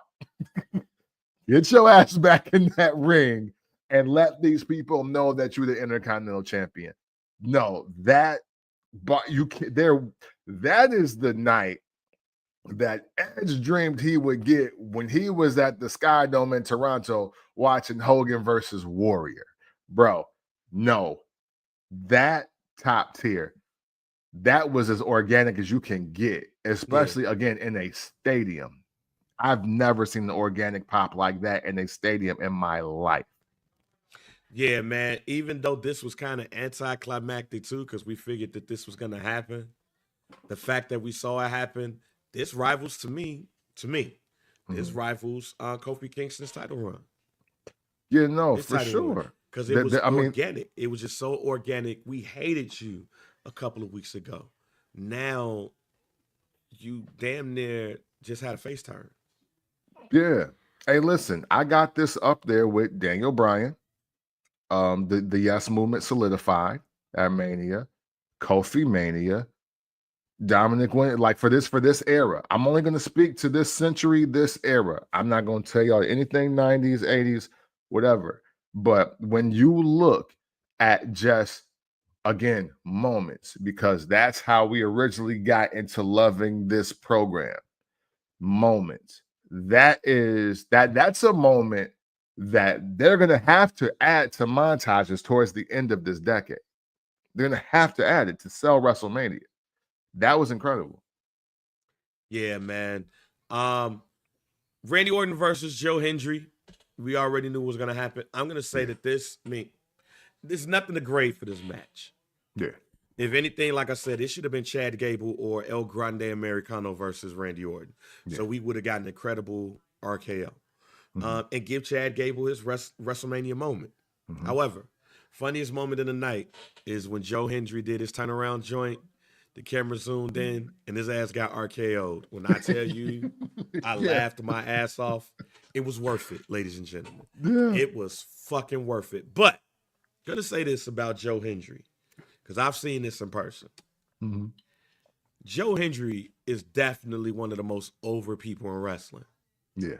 And that pop for somebody who's in TNA, fam, At WrestleMania. this is one of those things where I'm gonna give love to the AEW fans. What I mean by that is when they talking about what's that breaking the door down, whatever that shit that they Yeah. was saying. The When fourth all rope. yeah, when they was saying whatever that shit was when they was talking, you never know. I love that for the WWE. And the Mhm. fact that and we'll see what happens because I do have my concerns that they're about to Americanize it. And I'm going to Mm. preach about my favorite pay-per-view, one of my favorite pay-per-views ever, towards the end of the show. But the fact that we even saw my buddy El Hijo de Vikino, however you say that shit, coming into the ring to help out Ray Phoenix. if they have him now that the WWE owns AAA in Mexico, if they have that man wrestling anybody and he flips the way that he flips in matches, Lord Jesus. Lord Jesus. And that's what I mean. Like it looks good to see other people in other organizations go up against people. And to see that it happened at WrestleMania, it was dope. Not gonna judge this match for what it was. It's 20 years of Randy Orton at WrestleMania. But man. that was a funny ass moment. Yeah. Hey, listen, this wasn't meant to be the planned out grudge match or the one of a moment in time. It was a salute to Randy Orton. It was a big up to Joe Hendry. I think when you look at the last 2 years of wrestling, that you can't find too many superstars in any organization that have been more important or more impactful or just more popular than those two. So man, that's kind of the perfect storm that you don't even expect. I popped when I saw the the music, and it almost to the point where I was like, nah, y'all got to run that back. Start his music over and do this again so we can all on time, because we wouldn't expecting that. So that was just great. And salute to Randy Orton, man. For that to be on the fly or for that to be just minimal time, I'm sure loved it. Loved it for both of them. Yes, sir. The most disappointing match of the weekend. Okay. The most disappointing match of the year. I ain't gonna lie. The most disappointing match in the last couple of years to me. I predicted it. That's the other thing about this too. I had no, don't do that. I had no hopes. When I tell you I had no hopes for this match, it was for this very reason. Logan Paul defeated AJ Styles. This match was not good. This is one of the worst matches I've ever seen AJ Styles have. I think they was both disappointed at this match. Yeah. And they should both be disappointed at this match. This match didn't do anything good for Logan Paul. It didn't do anything good for AJ Styles. In fact, the only person that this match did something good for is Karrion Kross. Yeah, man. And that says a lot. Yeah. We the wrestling fans, we the real wrestling fans, we know that Logan Paul is talented, he's athletic, he can really wrestle. But now we gotta take some of this main event just energy off of him. Cause he quiet as kept, he has one of the best winning streaks in wrestling right now. I don't think he's lost since he lost to Roman Reigns. And that's been at Saudi Mania 5. When he lost that U.S. Championship to Logan. Oh yeah, that's right. I forgot about that. That's about it. But it's like, yeah, again, when we're doing matches that don't benefit one superstar over the other, or we're not painting it to be that way, we have to get these off of Mania. And see, this is kind of why I'd be like, no, WrestleMania should still be one night. because at the end of the day, if we look at this entire card, there was only a for sure 8 matches we needed at WrestleMania. 8. And I'm being generous because there were 7 and 7. But there was only like 8 matches we definitely needed at WrestleMania 41 in Vegas. I have a comparison that you and Brando will love when it comes to this WrestleMania 41. But last match of the night, we've already said it. We've already alluded to it. John Cena versus Cody Rhodes. John Cena, 17-time world champion. I'm going to start off to say that this was the most disappointing main event match that I've seen at WrestleMania in quite some time. I think that The Rock has a lot to do with this because we never really got the reason why from his side why things went the way that it went. But also, let me just say this too. And this is no shade. This is no shade to the legend that is John Cena and the legend that is Cody Rhodes. but they're the same damn wrestler. They're the same damn wrestler. They both live and breathe off of the same damn thing. So therefore, to me, this match was not going to be good at all in the first place. That's why this shit would have been night one to me. If you had to have it, it would have been night one to me. That's why I keep saying that Roman Reigns, Jey Uso should have been night 2 WrestleMania main event. They're the same damn wrestler, built off of the same damn thing. So for this match for this match to work, Cody Rhodes needed to bend the heel, or coming into or leaving out of it, somebody's heel turn should have been exposed. This match should have very well been WrestleMania 6, Hulk Hogan versus the Ultimate Warrior. Two faces going up against each other. And really just showing the respect of it, but then at the end of the match being like, okay, this motherfucker ain't showing the respect no more. Right. And it would have went in either way, and I would have been happy about it. But that's why I didn't like this match. You forced a heel turn upon ourselves. So if you were to ask me, was this John Cena heel turn worth it? When you listen to what The Rock said, and when you look at that match, the heel turn before WrestleMania was not worth it. If they would have did that and John Cena would have won the title because of it, it would have been worth it. Yeah. The Rock, Triple H, Ari Emanuel all deserve blame for what we got on WrestleMania Night 2. It was a terrible main event, and I hope that they rethink things like this going forward. Yeah. Agreed. Resoundingly agreed. Because shit, when we got to Friday in Vegas, the crowd decided who was the heel in the face of this match. And it was resounding that it was Cody. Yeah. That was the telling part for me. I agree with you, but I'm gonna tell you what I liked. Because And tell me, because I ain't like shit. yeah. This is 2 years now. I've been critical of the WWE American audiences, right? I've been like, yo, we not fans no more. We not showing up as fans. We there to just be on X giving our IWC takes, and we not really invested in it. So between that and all the overseas crowd showing us up, boy, have we kicked it up a notch, starting with Chicago. A lot of great wrestling is going to start in Chicago, guys. We don't make the rules. We just follow it. Okay.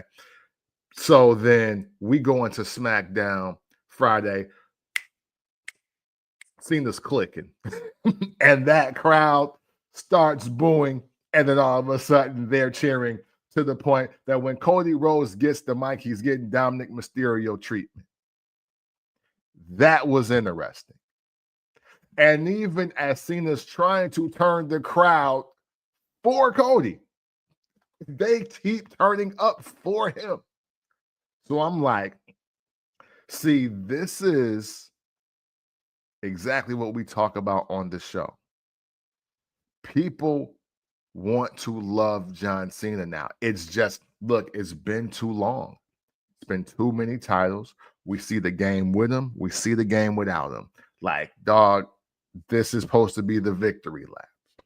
But we're trying. So I was already interested to see how this was going to go just off the intros at WrestleMania. So we get to night 2. Let's fast forward because we've seen SmackDown. We get to the match, and it's more of the same.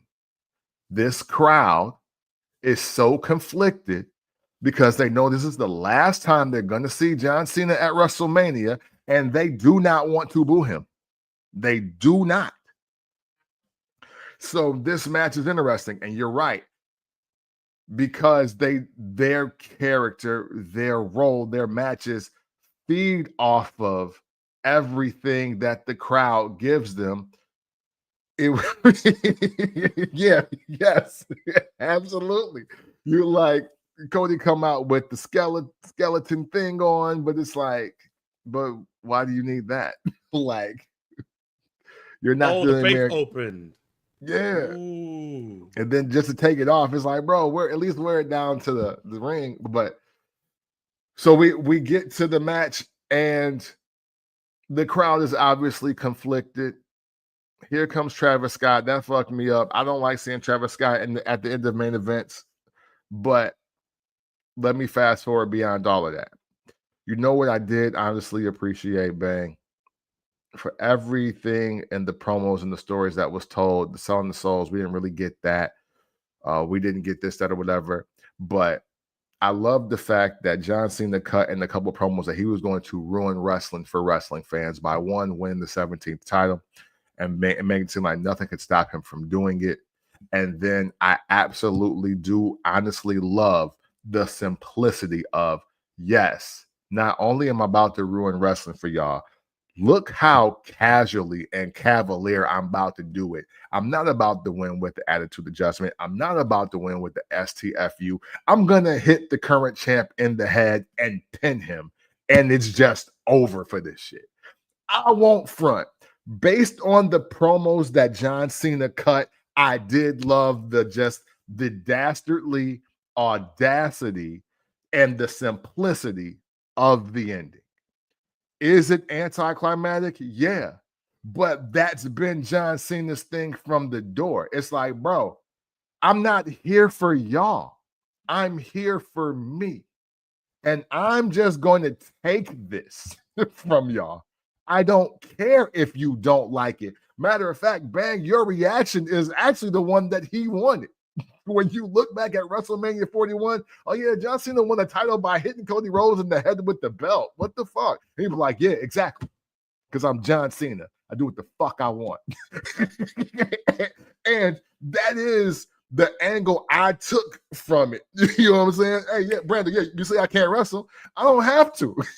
Like, even as we get there, it's like, yeah, he's like, yeah, I don't care if you don't get your moment, you don't get to cry for the montage, for the pre-show edit. Fuck you. I'm the 17-time champ. There's nobody with more world titles than me. It doesn't matter. The only thing that's been ruined in a lot of John Cena's moments in 2025 for me has been Travis Scott. I think he's on brand with everything he said and done. For me and y'all, if you haven't learned this about me on this show, for the new listeners or not, listen, if you can make sense from promo 1 to the bell, I'm good. I just don't like when stuff don't make sense. So I agree with you to a point. Because I do love the whole thing around what he said. Like, you say I can't wrestle. All right. I don't have to. Right? I'm still going to win regardless. And you're going to love it. So shut y'all ass up. I just wish it would have happened there. No, I feel you. I would have loved to have saw it at Mania.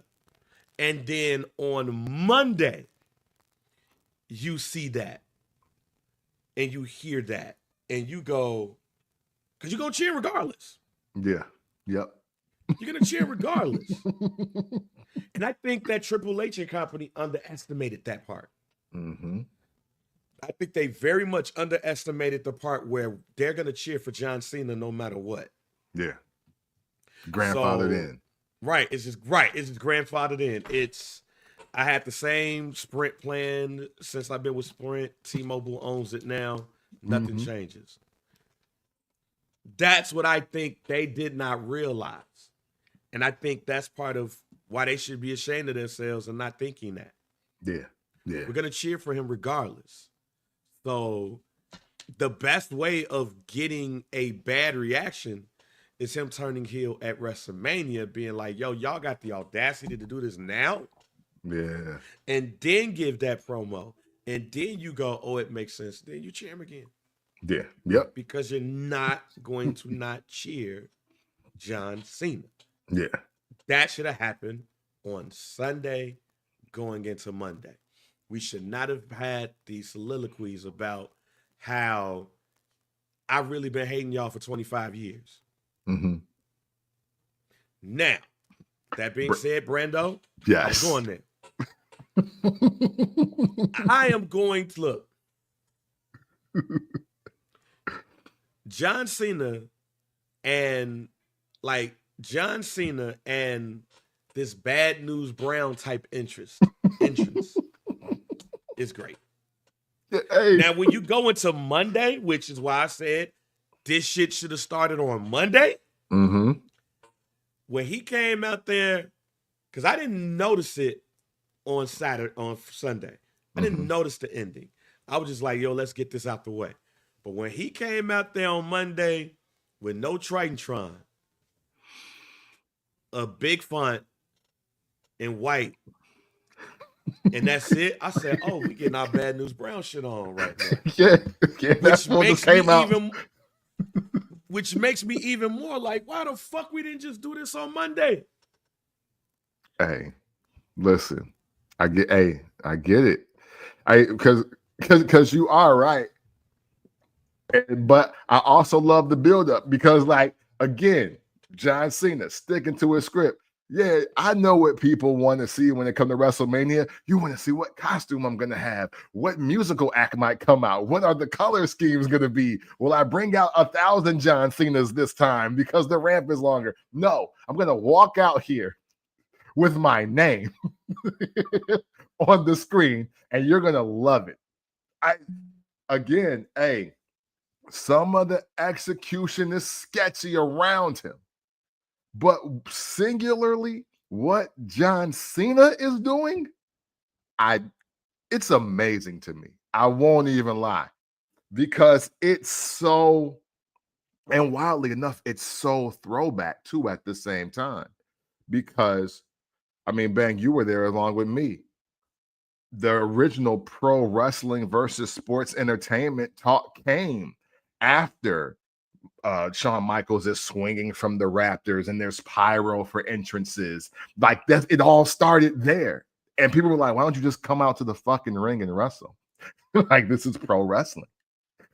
Like, for decades, Ric Flair never had pyro. He just came out to low lights in his robe, and part of the ambiance is you're taking pictures, the flare in the robe, and the sparkles and the diamonds from the robe are making the moment for you. So even John Cena with the subtle callback to that, to be like, look, yeah, I'm gonna ruin wrestling for you new wrestling fans. Like, fuck y'all. Yeah, it's dope. And then coming out to just John Cena, like super generic. Everything about it is generic, but it's like, but I'm the champ though. I'm the 17-time world champion, and that's all that matters. Honestly, you know what I would love to see from this heel turn? Here's what I would love to see from this heel turn. Now that we see the simplicity of his entrance, I would like for him to strip down a piece of what we known to come as John Cena each week. To the point where by the time you see him towards the end, that motherfucker just got on black. Hey, because like he said, hey, look, I got 27 more appearances, not 27 more matches. He was like, but you just like, I'm just going to show up. And I ain't got to do shit when I show up in this motherfucker. All I got to do is legit just show up. Right. And now we're in the mode where, yeah, this John Cena will absolutely get himself disqualified to leave with the belt. Like, this is hey, this is amazing. Which is why this should have been starting on Monday. Because when he said y'all only got 20, should have been started just on Monday. That's it.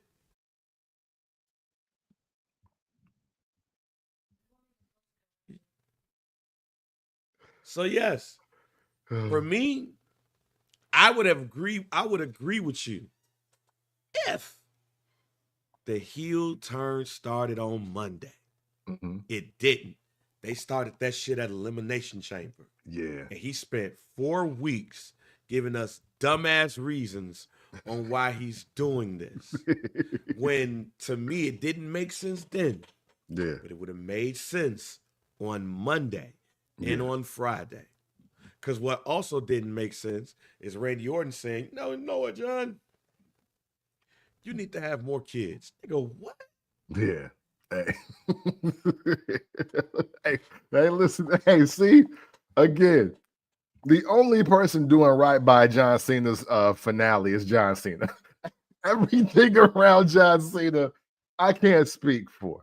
But and see, that's the BS I'm talking about. Please, everybody, please just consult with John about what y'all want to do because he's bodying his end of this. I don't think he's getting the proper help. This, and again, I know we shouldn't say this for the new people around, but this is a situation where you do need Vince McMahon. Or at the very least, you need Bruce Pritchard and Paul Heyman around because they're the guys that can sit with John and really talk to the others around that may not get what he's doing right now. And they have the wherewithal to know that, hey, John Cena, hey, just the sound of his voice is a hit, right? They need to know that John Cena just being involved with this is box office. So now let's sell the wrestling piece of it because that is what matters here. It's not about anything else. John Cena had one of the greatest intros of WrestleMania weekend, and he came out with black and white for the Titantron. Well, it's not the Titantron anymore, the TKO-tron or whatever it's called now. Like they really need to consult with him and be like, yo, we need to do more because Randy Orton told him he need to have more kids. It's wild. But the response, though, again, incredible. Yeah, so that's been your WrestleMania recap for First Black Champ. We're moving on to WrestleMania. Well, just Backlash in St. Louis. Shouts out to the Brick Cave. I think the Brick Cave said they're going to be trying to get a suite or something at Scottrade to watch this. But Randy Orton versus John Cena. We're digging in the crates for St. Louis. I'm actually outside of the whole you need to go get some pussy shit because there's one thing we know John Cena gets. It might not. Yeah. But he just don't leave no trace that he got it. That's right. Yeah. He does a great job at that. Can't see him. But I'm not gonna lie for nostalgia purposes, excited to see Randy Orton, John Cena. Yeah. Facts. This is it. So I'm excited about that. Very interesting to see how the card shakes out. Before we get out of here though, a couple of things and do not care. Some call-ups. Some call-ups happened on what? Or call-ups and returns. Started on Monday. Rusev. We talked about Rusev being back. What were your thoughts on Rusev's return? A little bit more. I know you had said that he was like no pop. And saying, but what was your thoughts? Well, one, pause. But I mean, I was like, yo, he looks great. He looks to be in great shape. He looks different, but the same as far as the WWE cameras, as we like to talk about. And it was cool to see him come through, beat some ass. I wasn't mad at it, but I don't know, man, just where we are wrestling. I'm just not sure I needed it. That's all. I hope he makes himself important in this space. I just think for me, Rusev, especially as a solo act, because you raised a great point about Lana and my man's from Chicago that did the singing. As a standalone wrestling talent, much like with Cesaro, I'm sorry, internet wrestling community, I just got it wrong. These guys are not superstars without counterparts, without managers, without a valet, without somebody championing them. They're just not. And that's okay. There's literally a million wrestlers that are not who they are without the person beside them. Hell, we're only a couple months into this OTC shit, and I'd much rather have Roman Reigns with Paul Heyman than not. Sorry, but yeah, man. Hey, welcome back. It's cool. I didn't mention this match actually in our WrestleMania recap, but it was this was probably the most predictable shit that happened. Becky Lynch joined Lyra Valkyria. She replaced Bailey. They win the tag team championships from Liv Morgan and Raquel Rodriguez. And I told my wife the next night, "Oh, Liv Morgan and Raquel Rodriguez is gonna win the title because Becky, Lyra's gonna lose and Becky's gonna snap. Like, why was I even with you, bitch?" Um, so it looks like Becky is going to give some notoriety to the Intercontinental Championship one way or the other. But what was your thoughts on that, real quick?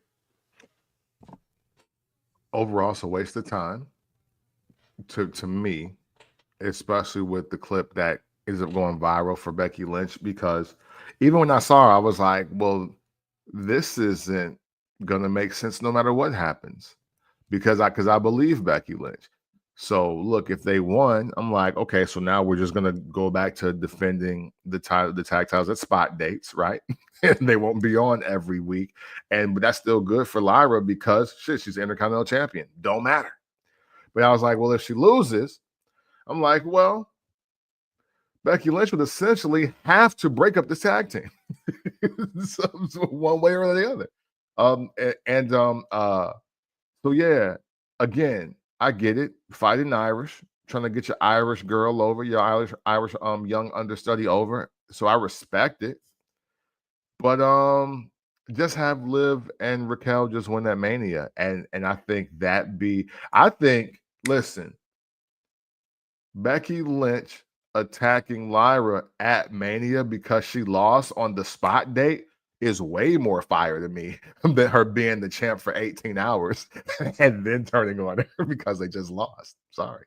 Yeah. Now, with that being said, a couple of other returns. We talked about Rusev or call ups or possible call ups.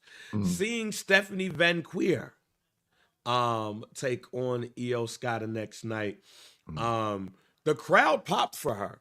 And when and here's why I know you right about Charlotte Flair.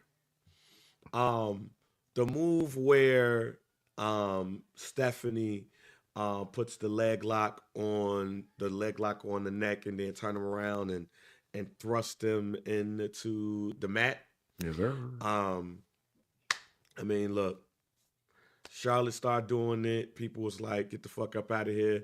Stephanie did it, and the crowd was like, "Hell the fuck yeah!" Yeah. But then Julia and Roxanne Perez stopped that match. Yeah. To me, it just gives credence to what we've been saying that NXT has the best women's division. Stephanie, when she hit that dragon screw, I was like, yo, she might have fucked up Shorty knee. This looks good. But these two have wrestled before, so they had some great chemistry and stuff. But what was your thoughts about the NXT women basically promoting the next match that they have going up against each other? I think it's a fatal 4-way. What was your thoughts on the women that came through? I mean, really no thoughts than other. I kind of just expect it. I honestly, we're in a space where I kind of just expect specifically the women of NXT to come to the main roster, whether it's a PLE or just a Raw or a SmackDown, and I just expect them to shine.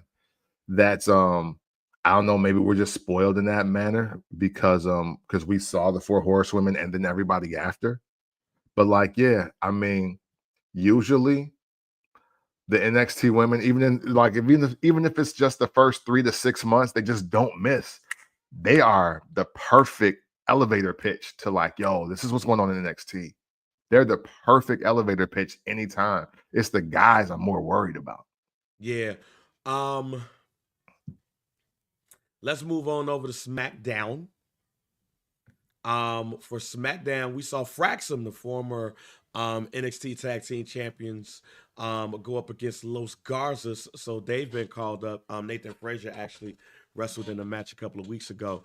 But I love Fraxum. I am a Fraxum fan. This is Okay. Fraxum. Fraxum reminds me of a taller version of who is that? What's my man name? What's my man name? I had their name in my head and lost it real quick. Brian Kendrick and what's my man name? Oh, Paul London. Yeah, like, they remind me of like a tall version. One of them niggas got a mask, but definitely are going to give like high flying London and Kendrick. speed tag team, like speed and all of that. Mhm. I know you wasn't like, I know you're not the biggest like NXT watcher and everything, Yeah. but what was your thoughts of seeing Fraxum? Well, I don't have a thought. I won't cap. I missed this. Oh, I okay. only seen parts of SmackDown, and I definitely missed them. Watch So that match. for Watch that sure. match. Brando alluded to it earlier in the chat, but Jacob Fatu, if he looked like a superstar at WrestleMania, he looked like a god on SmackDown when he took down Drew McIntyre, Damian Mhm. Priest, and LA Knight. Yeah. And Damn. the crowd was chanting that man's name. I am telling you, like, this, the Jacob Fatu love that is going on right now is Mhm. phenomenal, but he whooped the shit out of all three of those guys, did the Damn it. shake in the middle of the ring, held up that belt, and the crowd was like, this is why you are a star. I hope that Mhm. the WWE doesn't fuck it up. I dig it. I gotta catch it. We went to go see Sinners. Gonna do I that missed later most of on SmackDown. today. Gonna be Yeah, doing that later on today. Um, we Chelsea might go see it Green. twice. It's my quick take. We might go see it again. Oh, that's what I probably gonna be. And I'm going to IMAX to do it too. I'm driving to Mm. Naperville. Hey, Chelsea Green is no longer your United States champion. yeah. Zelina Little Bit Vega is now your champion. Mhm. Without watching the match, what are your thoughts about Little Bit winning? No, you know what? Congrats to her, right? But we just dropped the ball on this. That the hottest champion in the game, as far as the WWE is concerned, lost her belt, and just not with it. I'm just not with it. Like I mean, it's salute to Zelina Vega though, because I mean that is earned, it is deserved. I'm not here to diminish her, but there was so much more to be done with that run. I mean, hey, they gave her a secret service, and now they took the belt off of her. They just were getting rolling. I don't see Chelsea Green should have lost that belt before SummerSlam. And man, the only thing I thought was that was a great way to make her a two-time champ. Let's hope Great way, so. just great way of making her a two-time champ because as much as I love Zelina Vega, she's not holding that belt long. Yeah. And the secret harvest and all of that stuff, like, nah, this is just a way of her getting the belt back, putting more interest in the belt, even though it's already stuff that's there. I think that is all. Aleister Black, my bad, excuse me. Oh, Aleister yeah. Black is back. Kicked the shit out of the Miz. He's gonna be wrestling the Miz next week. It's good to see Aleister Black in front of the WWE cameras. Yep. That's yeah. Yep. And Absolutely. I still enjoy NXT Aleister Black the most, but we'll see how this run goes with Triple H at the helm again because he of his definitely was career. supposed to be the United States champion, reportedly, allegedly, before all of that took place. And again, shouts out to Drew McIntyre and LA Knight for having a dope match that ended in that no contest because Jacob Fatu was him. And shouts out, you're rarely gonna hear this on the show, but shouts out to the Street Profits, the Motor City Machine Guns, and DIY. That ladder match, that TLC match should have been on Mania. Mm-hmm. Should have been. Like, there's no reason for that shit to not been on Friday. No, that was a WrestleMania quality match. Shouts out to the Street Profits. Very heavily invested in that match, me and my son. That should have been a WrestleMania match. I'll keep saying that till the cows come home. But Mm-hmm. shouts out to the Street Profits for retaining. And can't wait to see them against Fraxum. I think that's going to be a dope match. Yeah. And shout out to the Street Profits for saying that that's what they were gonna do. On It Is What It Is when they were talking to Cam and Mace. They were like, yeah, hey, look, we know we're not on the Mania card, but we kicking it off though. Like, Yeah. it's like, okay. And I the see where that's fact that going. they didn't kick it off, they said we're going to wait till next Friday. And we got what we got. Yeah, Triple H, fuck you for that. Hey, before we end this, I want to, first of all, the WWE is going to be having a reality show based around the writers. Yeah. I'm not so sure about that. I'm not so sure about this. I'm not so sure about this series on Netflix, WWE Unreal. Yeah. I don't want to see how the food is cooked. Just bring the food. I don't want to see how it's cooked. But here's also why I don't want to see how the food is cooked. So in the commercial to promote it, they had basically a board to throw out some match ideas it looked like for WrestleMania 41. When I saw that, I was hoping somebody got a screenshot so we could try to zoom in and see what this looked like. And Camp, some of the matches that they had on here. Rey Mysterio versus somebody versus Chad Gable. I want to say maybe Penta or Ray Phoenix. Of course, at this point. Bron the Breaker versus Drew McIntyre. Thoughts? Not mad at it for Raw. or you know what I'm saying? That at Mania needs to be a title match, but a main card title match, like the world heavyweight title. I mean, definitely could have been a possibility since he was the Intercontinental Champion. And it probably would have been that. But yeah, hey, big meaty men bumping meat type of shit that Big E was talking about. Yeah. Hey, this one would have smacked. Yeah. Another joint that they had on there. Dominic Mysterio versus Bad Bunny. Underrated. Yeah. Not mad at that. Not mad at that. Now they had AJ Styles and Logan Paul on there. Tag team match. This would have been interesting to see how this goes off. The Whites. Charlotte Flair and Becky Lynch versus the Asians. Io Sky and Asuka. Thoughts?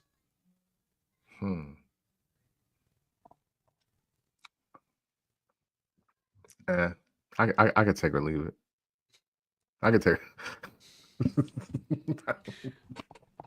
Sorry. If healthy, the Wyatt Six probably would have had a match with the Judgment Day. Nah, fuck out of here with that. Nope. They had Randy Orton and Kevin Owens on there.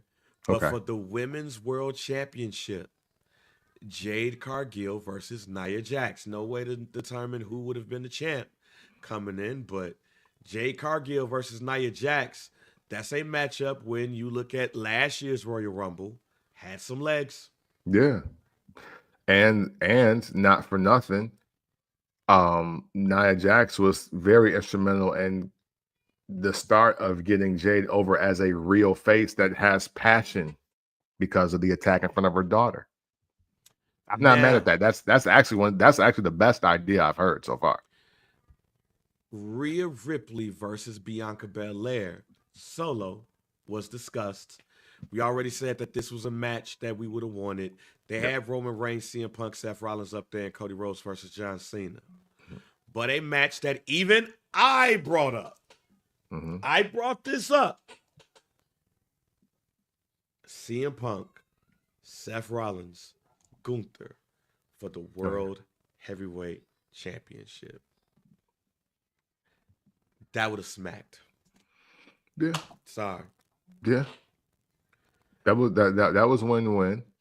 That was definitely win-win. So yeah, so who's ever booking the women's matches, y'all got it. Outside of the tag match, I wouldn't fucking with that. Not for Mania. I don't know, man. Hey, listen. And I could be wrong, and I'm willing to be corrected on this. Charlotte and Becky on the bill don't do it for me no more. And to be real, as I look back, I'm not sure if it ever did. I'm honestly not sure if it ever really did. I think it was just a lot of billing about them just being the best wrestlers that we have today as far as women go. And I think that's a part of the allure. But again, it's cool when you can be the best of 4 or 5. But are you the best of 25? Are you the best of 35? Are you the best of 50? Like, for instance, if anybody with a list, any other platform, as a matter of fact, because y'all might have more time than we do, if you were to do the 50 greatest women wrestlers, starting today? Like if wrestling stopped today, who would the 50 greatest wrestlers be? Do you have all 4 of the 4 horsewomen in your top 10 or 20 now? Right now? I don't think everybody has them in there. So a couple of things. Well, we're really one main thing actually. Do you like what do you think about this WWE Unreal reality show and getting a sneak peek into the writers' room? It's not for me. It would actually piss me off a little more. So I don't plan on watching this.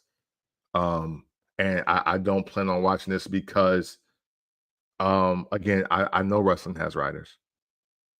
And the last thing I want to see, Bang, personally, and this is very personal for you and I, let me figure out that y'all spitballing bullshit and this show is better at spitballing bullshit than y'all.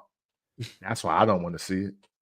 Because I think it's going to expose the hand that the First Black Champ podcast co-hosts are way better at writing stories for the WWE than the people already working there. So that's why I don't want to watch this. I want to be crystal clear. One of y'all in the community or you yourself is going to be like, no, hey, I watched episode 3. That shit was kind of fire. You need to check it out.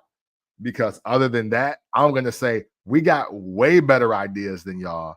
You're going to make me stop watching the shit, and I don't want to do that. I'm going to watch, but I'm scared to watch how the food is cooked. That's all. Kayfabe is dead. Yeah. But for real now. But damn, y'all are basically like cremating this shit at this point. Yeah. I don't really feel like I want to see how the food is cooked, how things are determined. And quite honestly, I'm going to be very disappointed to see the lack of diversity inside the room. Oh, yeah. Yeah, we already knew that. I'm going to be very disappointed when I see the lack of diversity in the room. So that's going to be the other part too.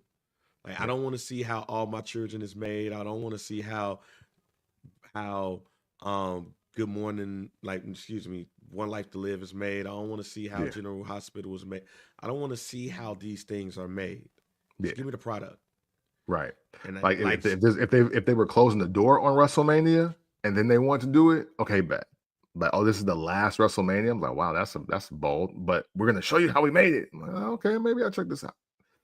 But yeah, no, I don't know. I'm not up for this. Again, they doing shit that ain't for wrestling fans. In my view, that's not a wrestling fan move. Documentaries are our move. Talking about the stories of the matches and being cool afterwards. That's for wrestling fans. This Unreal shit is for those casual Netflix users that want more content to view what's this thing that's always live every Monday. I'm not here for that. Sorry. Yeah, I'm cool on that. All right, my man. Instead of gearing damn tees, now that we're in the new season of wrestling. Yeah. Instead of a guarantee, what would you like to see for the rest of the year? Better continuity for one. And I'm going to use this segment to also say this because this is actually what I do want to see because it kind of falls in line. So for me, for the Raw and SmackDown after Mania, but specifically for Raw because I didn't see all the SmackDown segment of the night of Raw was Pat McAfee Gunther for me. And how the Pat McAfee show jumped the barricade. Yeah, I love that. That was fire. That's top tier moment for me. I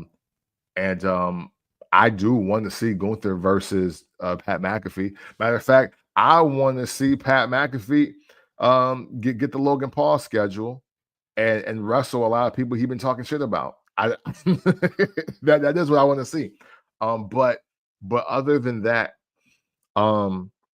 We seem to be in a very subtle changing of the guard with John Cena leading the march, which I do honestly really like. I'm hoping that with John Cena having one belt tied up, we get those next definite 2 superstars solidified. And this, ladies and gentlemen, is not where I'm talking about your Seth Rollins, Roman Reigns, CM Punk. I'm talking about the other guys.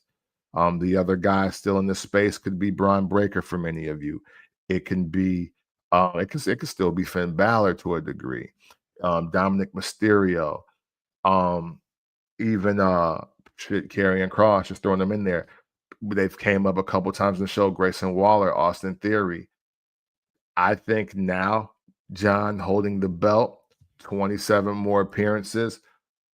I'm now ready to see who are the 2030 guys that are going to be main eventing those WrestleManias, because I really don't believe that will be your Drews, your Seth, and Punk as we get later in this decade. I think by the time we get to 2029, 2030, we're looking at the next wave of main eventers, and I want to see who those guys become when John Cena is making it clear that he's closing the door on his chapter alone.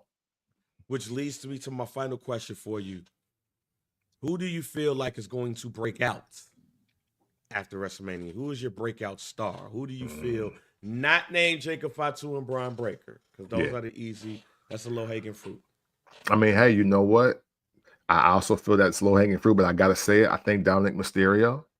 But also, hey, listen, I think JD McDonough, old Jug Dome, he got a very warm reception to pop on that return from the Judgment Day. And I wouldn't be shocked at all if he parlays that into a hell of a run this second half of the year. For me, Melo. I think Melo was going to dodge the Andre the Giant curse. I saw some people online that was a little bit upset about the Andre the Giant chain because of the Andre the Giant Battle Royal curse. But I liked what he said on social media. Basically like, yo, I was the number one pick for a reason. I think this is going to be a year where we see Melo steps up. Good. So that would be mine right there. All right, man. Well, look, man, this was a great show to return back from. Real quick, shouts out to Camp and the family for joining us last Saturday at the 10-year renewal. Hopefully everybody had a lot of fun. And hopefully, and it seems like to me we have started people's minds going about, what's gonna happen for a couple of anniversaries that's coming up for him. Like, I had my cousin hit me like, yo, it's actually gonna be 10 years for us, not married, but just together. What can we do? Like, yo, I feel good that it was lit. Shouts out to my lovely wife upstairs, and everything. And shouts out to Kent for telling me that I am way more emotional than I seem to let on. So yeah, shouts out to you as far as that go. Yes, in my old age, I've become a bit more emotional as I used to be. I ain't thrills no more, nigga. So but your wife has made it crystal clear that you were never thrills. All right, you've been soft ass, sap ass nigga, like you used to call everybody else. Yes. When we were 20 years ago. Like that is what I took from all of this. I've caught up. No. That's all. You've revealed. You've revealed. We're not gonna no, I'm gonna use the right words. You didn't catch up. You revealed. This is who you are. That's how you got your wife. You got married way before me. The first time. That's a good point. So, I didn't think about that shit. Yeah. Hey, listen, I was there. Hey, close us out. I got the timeline. I was there. Fuck you, close us out. Man, we sincerely appreciate y'all for checking out this episode of the First Black Champ Podcast. Hey, man, look, you can always come to me for the truth. You know what I'm saying? I will always give it to you. That's what she said. Literally, too. But, man, hey, all of you and your contributions to this community, likes, comments, shares, comment threads, the suggestions, the questions. We love it all. We appreciate it all. We thank you all for doing it. You are what make this community special, and we never want to lose your interest. You know, we never gonna TKO y'all, man. It's gonna stay a wrestling show forever. You know what I'm saying? So always remember that, and always remember, if you ever want to talk about wrestling in an unconventional way, you do so by checking out the First Black Champ podcast. It's the pick with the VP DOC 10 years in, and we are out. Buck Johnny Wrestling. Good show, though.